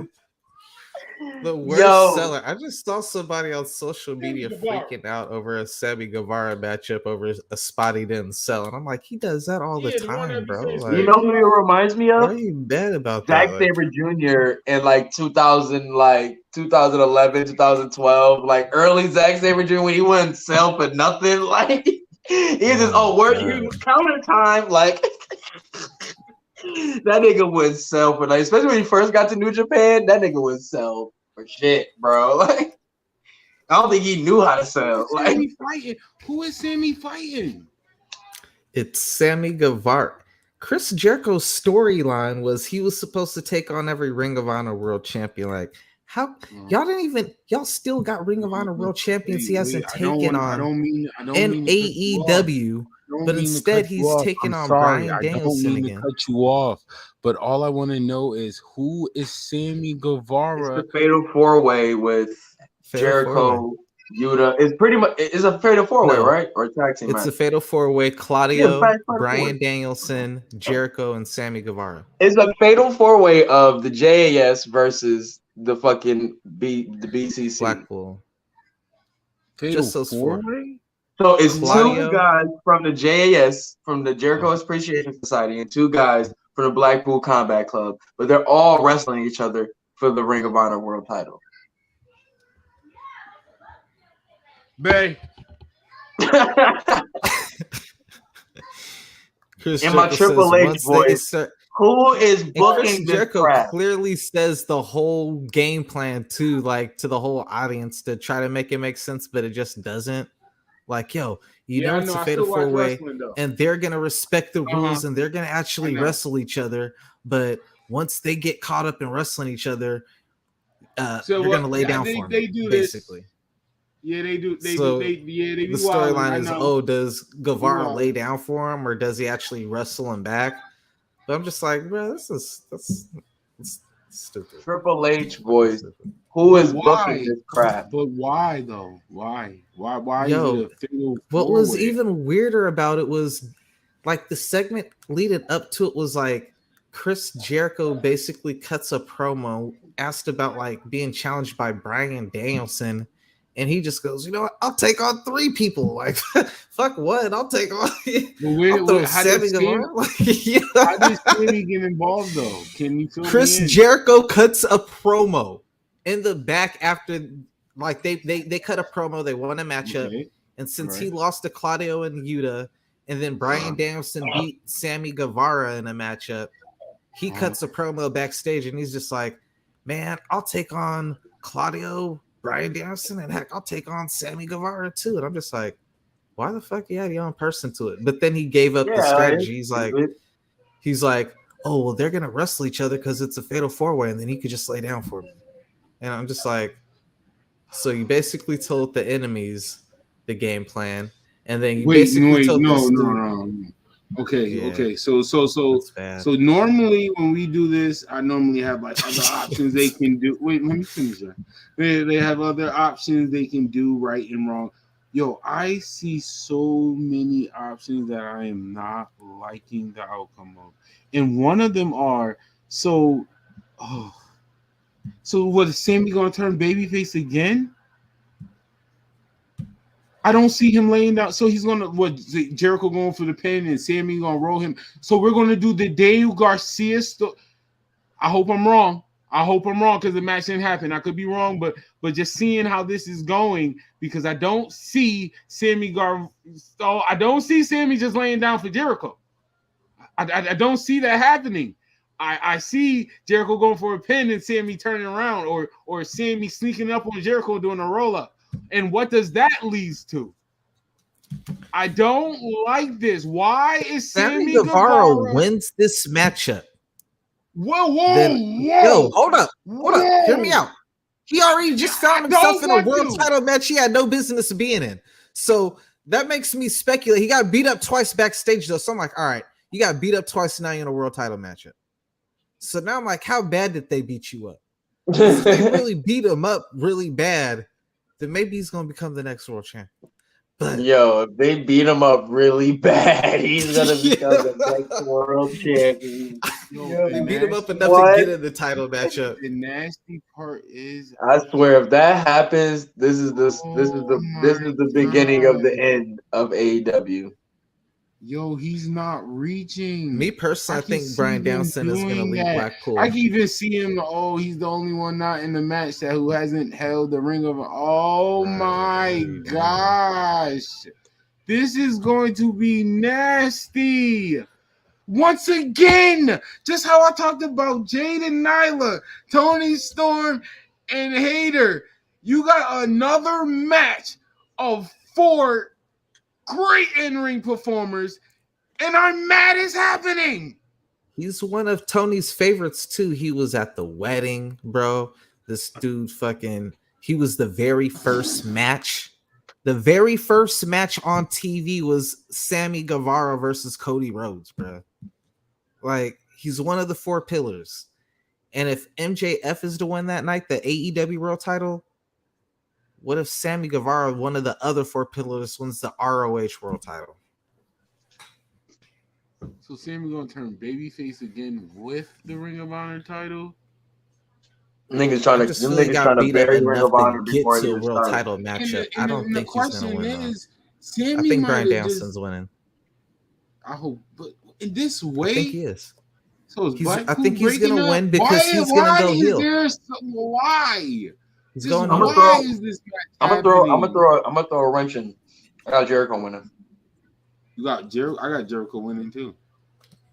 Because the end game for this is Jericho versus Bryan Danielson, and Bryan Danielson win, but not now. Not no fatal 4-way. Jericho has to wrestle that final battle. Not in no fatal 4-way. Jericho drops that title at final battle. Who's he facing?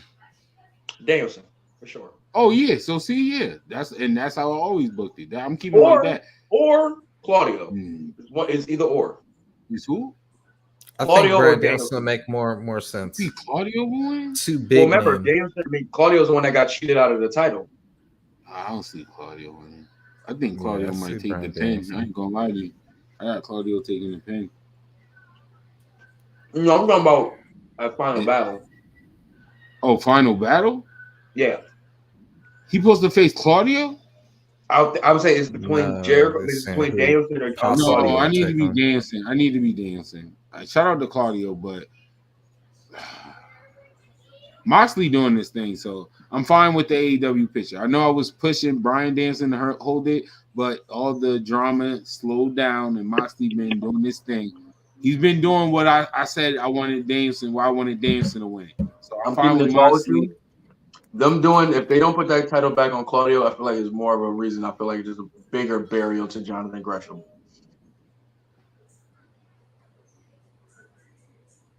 Because once again, y'all made when you seen the title taken off of Jonathan Gresham, like, okay, Cesaro, first world title, that's makes the sense. Man that get carried around by Jordan Gracie. I'm just being honest, bro. Yeah, this man, was the guy that they put. This is the guy they put the title on. He held it down for them. You know what I'm saying? The nigga, they did their thing. They wanted to go with Cesaro. It was cool. People was rocking with it. First world championship for him. It was cool. Then they did the Jericho situation. He was like, don't pull that card. I saw the movie. I paid for the movie, Dre. Short Conda forever. I paid for the movie. That's the difference. That's the neighbor. That's the neighbor. That's Wakanda. Shortconda. Shortconda. Oh my God. Jonathan Grisham. That's the king of Shortconda. Slow it down. Jonathan Grisham, king of Shortconda. That's our king. You can't be talking about the king of Shortconda like that. Nasty.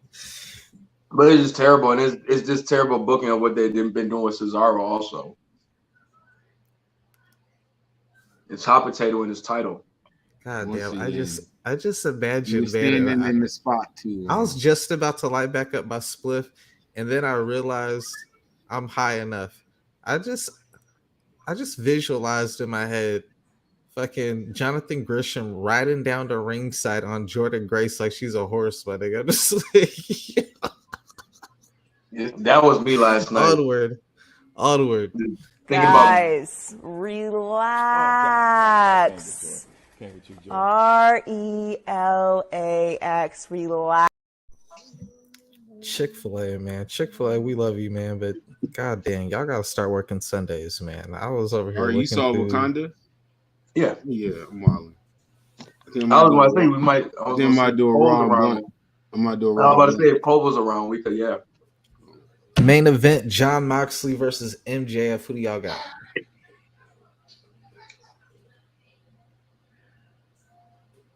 Now they should have just had Full Gear and just had this match only. Like at this point, sort of. This is the only match I care about. That's the only thing I'll give them right now. The way AEW bad booking, some good booking is, I actually don't know. I really don't know. Because I'm not gonna lie, part of their good booking is the Stokely thing. I don't know if they're gonna get involved. Whether they just, I don't want to see a no contest. I will say though, Moxley held down the summer. We had the summer of Moxley, and it was lit. Yeah, unless you go into it, unless this leads into, but he would have to win the title.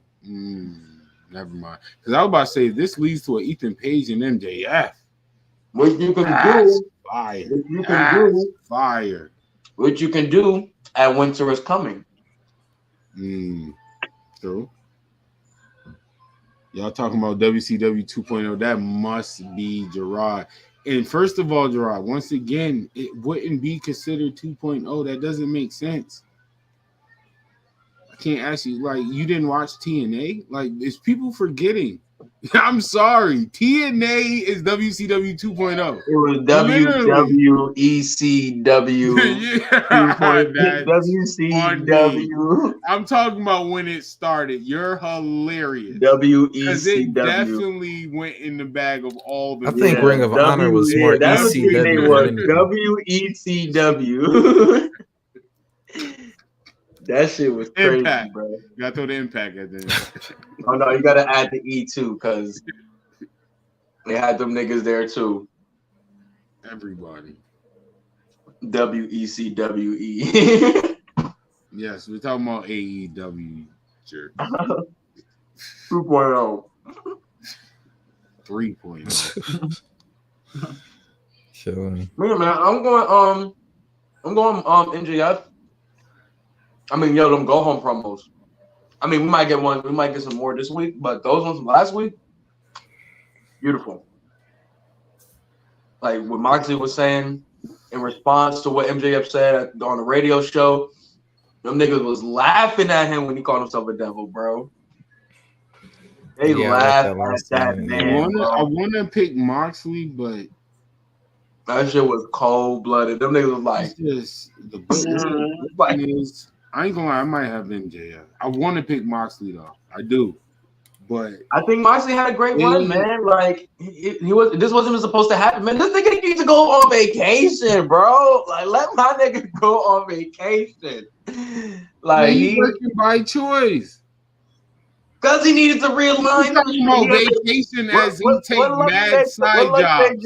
This dude taking realign niggas. He's working harder on his side jobs than he's doing on his main job. What do you mean a vacation, Ari? Bruh, he's working way this harder. Nigga, you know how you had that one nigga that always he is going through glass. He is making sure not he get a cut. He is making sure his face is drenched in blood. Bro, you know how you had that one nigga at a job? His main job. What are you talking about? You know he just had appeared at a indie event this weekend called the Smoke It If You Got It event.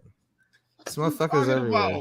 This man don't want a vacation. He does not want a vacation. Smoke it if you got this it. This nigga's the Danny Myers. He's the Danny Myers of wrestling right now. Right? He said, "Oh, my wife work at my main job. Oh, I'm good. I'm good. Oh, we good. We good. I'll be home. There's no Xavier Woods around. It's, you know what I'm saying? No Johnny Ace. No Vince. The Woods is gone. Like I'm free. You don't want to vacation, real shit, man. You don't let my man Moxley come. Let my man Moxley go on vacation, bro. He doesn't want it. He put AEW on his shoulders for a whole fucking year, bro.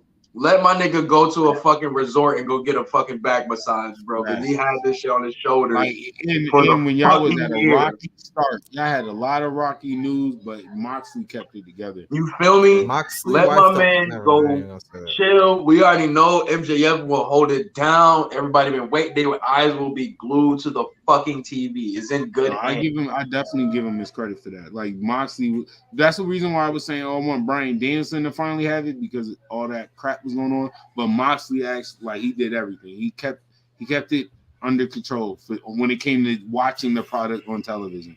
Like I was focused on wrestling.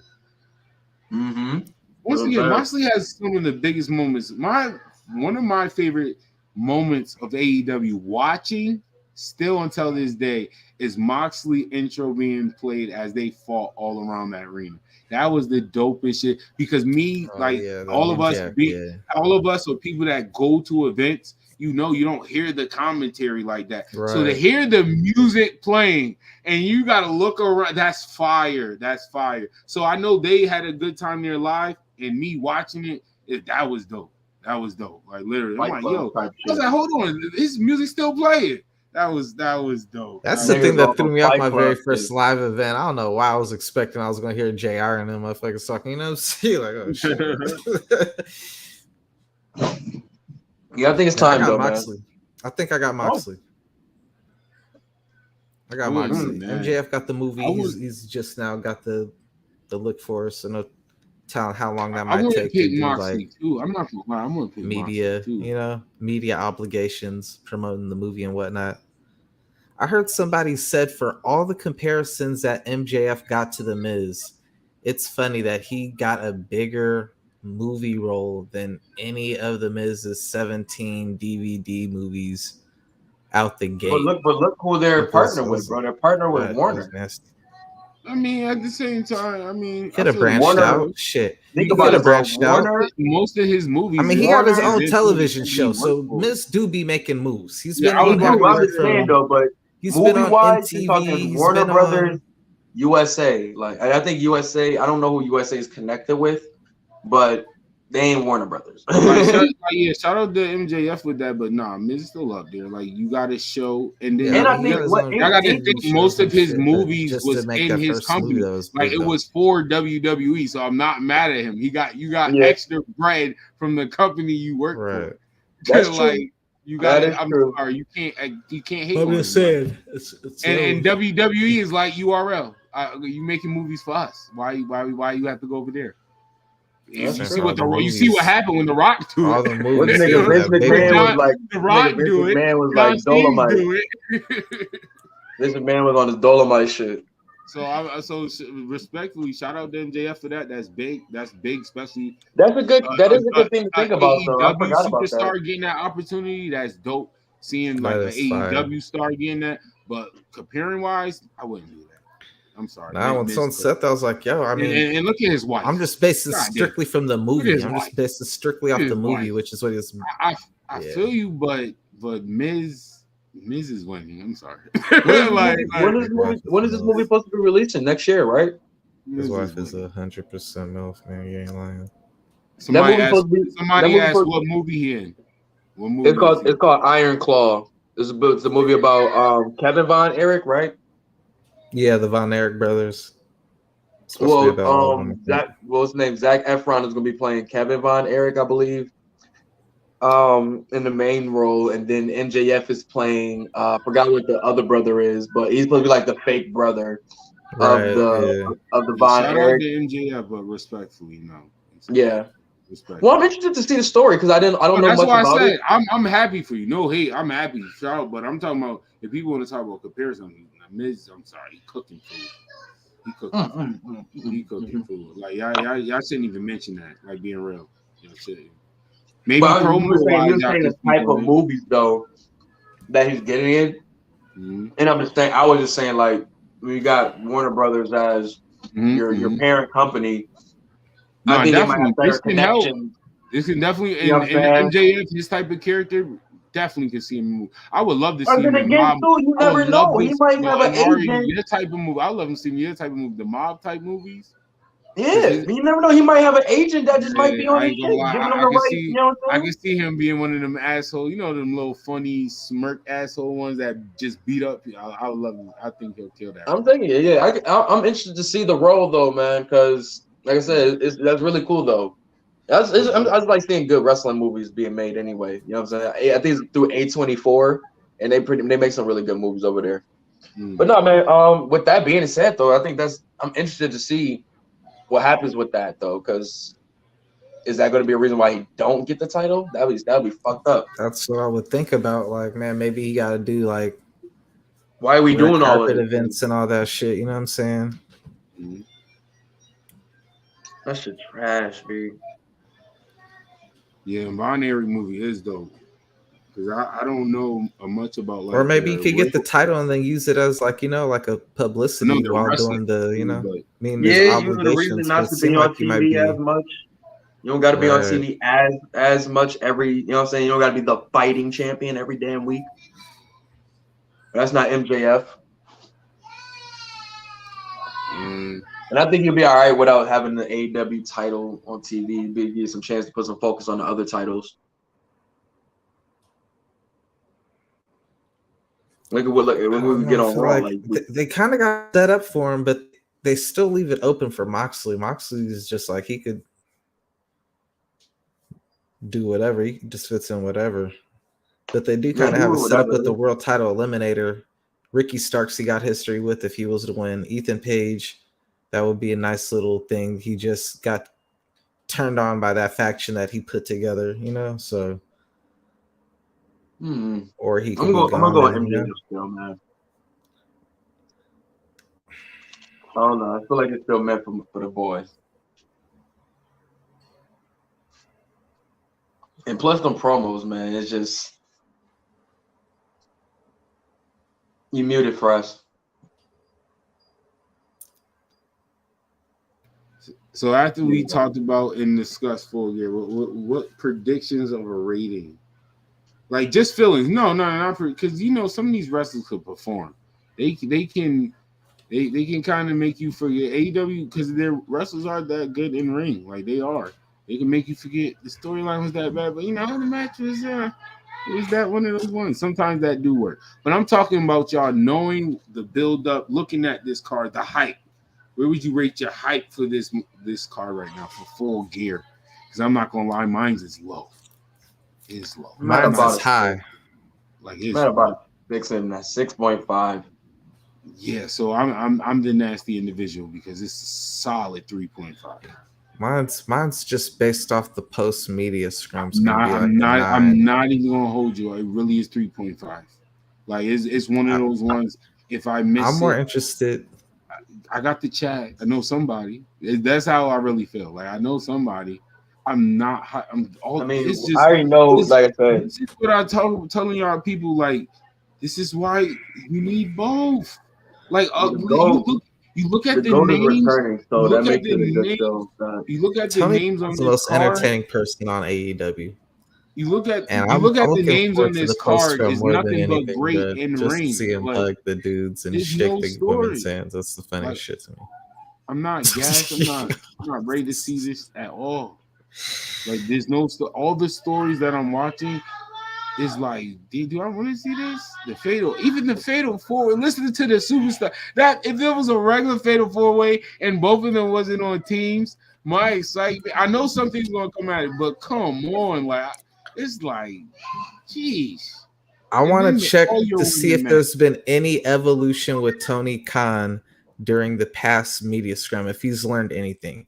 Is he going to let the wrestlers stay up there and do their own press conference without him there by the side? If he does decide to stay there, is he still going to hug up the wrestlers?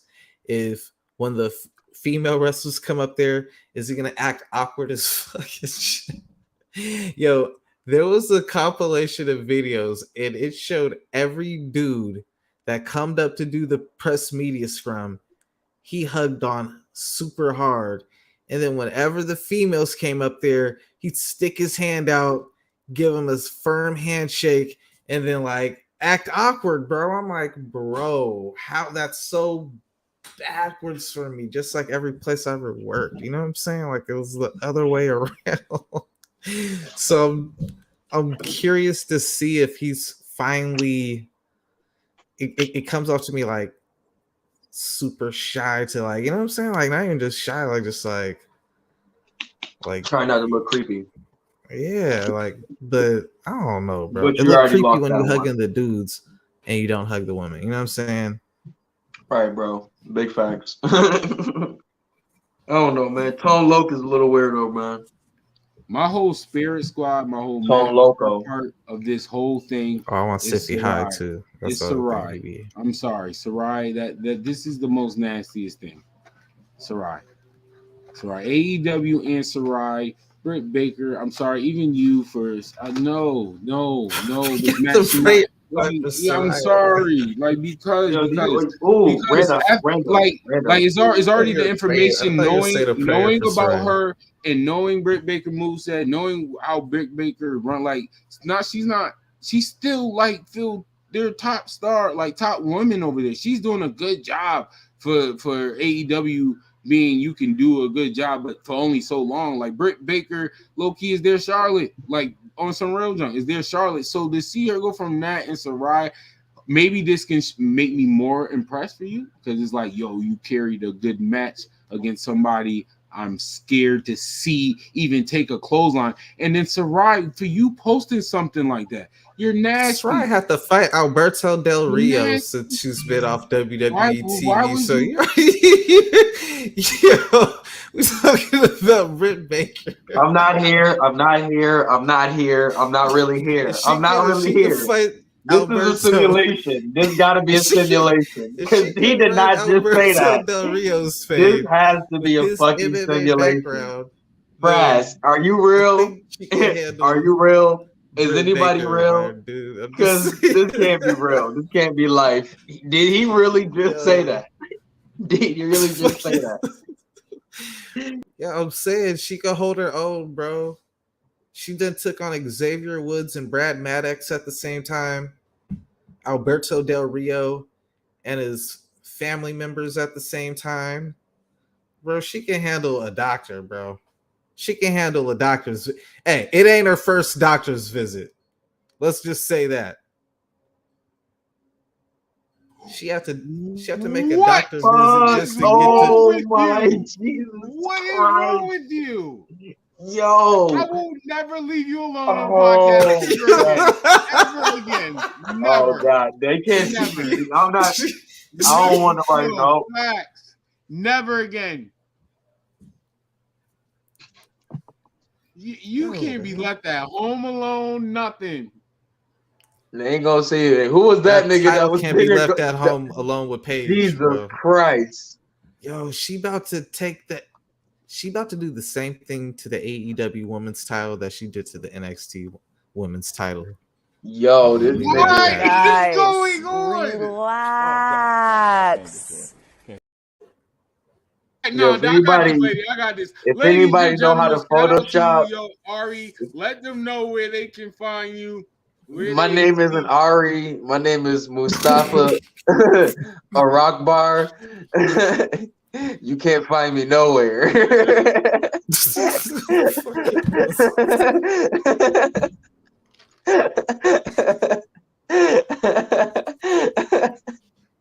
I don't want nobody coming looking for me. Yo, this nigga Dre went the fuck off. Yo, man, this will be found on Patreon. No, it was so fucking subtle. Don't let him in. We are closing out this show. Oh, do not. Don't. Oh God. Now we can close out the show. We can close out. We can close it out. We could close it out. I don't need y'all Usos on the same show because you come on this show and now he got this Uso. nigga. I'm trying to understand why Jay Ari, Uso up here, and then you got Jimmy Uso on the other side. I'm trying to understand why Ari looks like Spider-Man when he was broke in wrestling. Oh shit! The same daylight. Because Dre is out here about to get niggas. Like, you look like you Dre literally about to get niggas on this fucking show. Fucking trying to get these niggas like killed on the internet, bruh. And I don't want nobody knowing my face because this nigga all I'm gonna say is Joe, you were smart for coming on here with a black screen. Yo, for real, I should have just had the ski mask on the whole show. I wish my if I knew Dre was going on. Nothing I said, Paige. I wish you would have. Take no offense to nothing I said, Paige. I've seen every last one of your X videos. And I told y'all my name is Mustafa Arakbar. I support you, Paige. I've seen every last one of your videos. Who has it? Who has it? Let's keep it G. Who has it? Oh God, yo, Jesus fucking Christ. Joe and Dre on the same show, bro. Yo, Paige, I ain't even gonna do that. I ain't gonna do that to Cheddar. I ain't gonna do that to Cheddar. These niggas what fucking, what was the nigga's name? Dre just go crazy. Yo, Frass, these niggas together. These niggas is Axel and Ian Rotten, bro. I'm telling you, bro. These niggas is savages. Paige gonna have.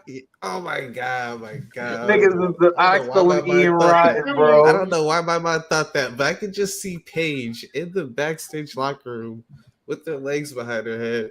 And then no. First time ever. I kicked him backstage. What is he? Wait, I'm so confused right now. Like, why is he trying to bend Paige over? Like, he's dangerously horny right now. That's crazy. Yo, dangerously horny.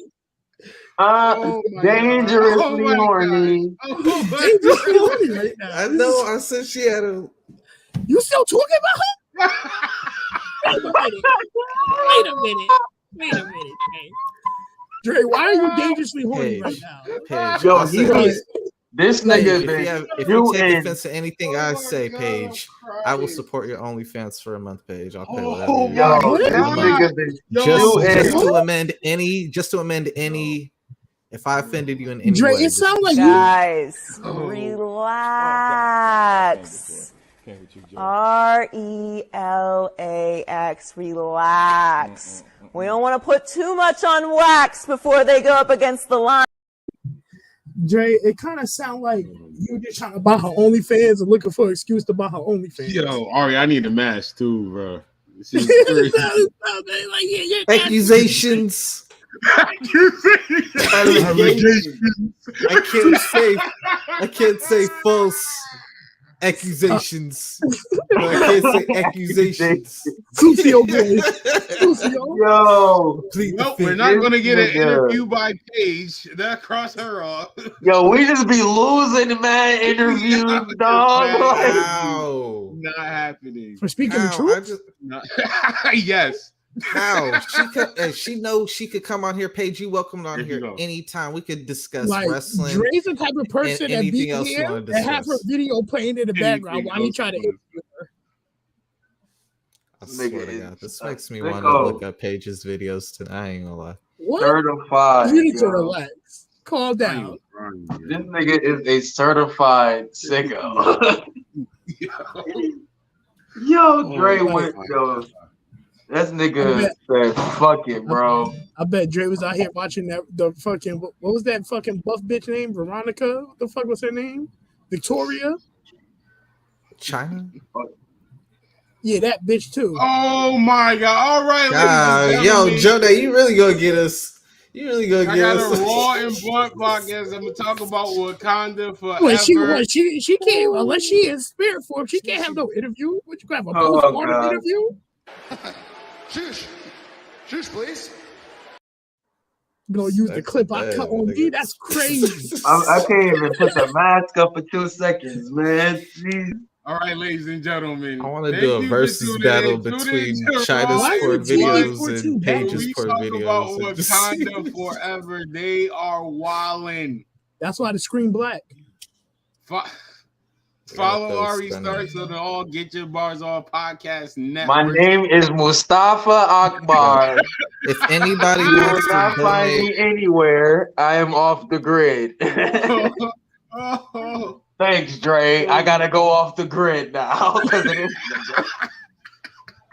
Dre don't get it. You see Dre's eyes. Dre don't give a fuck what you. You know, Soraya. You got Soraya out here paying off doctors. Listen, you got Soraya out here paying off doctors to get her clear. You think she can't pay off a nigga to get a nigga body, bro? Stop playing with her. It's gonna hit him in 4 hours. Remember that. It's still early. And recollect for the rest of us, we're on the East Coast.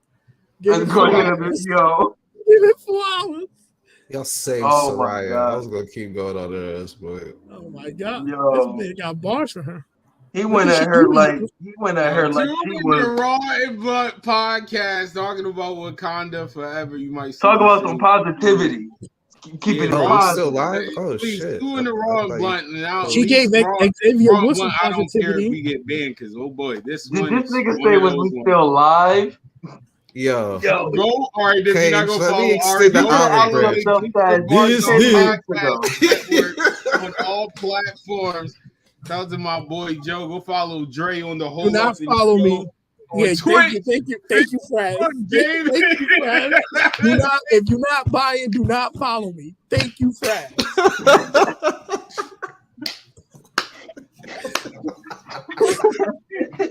Oh, I got you, my boy. I got you. Definitely go follow Dre. The whole FS show on Twitch, Facebook, and of course YouTube. And you can go follow me on Fresh and Frost TV on all platforms. Another wild and crazy episode with the gang. Like, follow, share, subscribe, tell a friend to join the trend. This show has come to an end. Sit back and forever relax.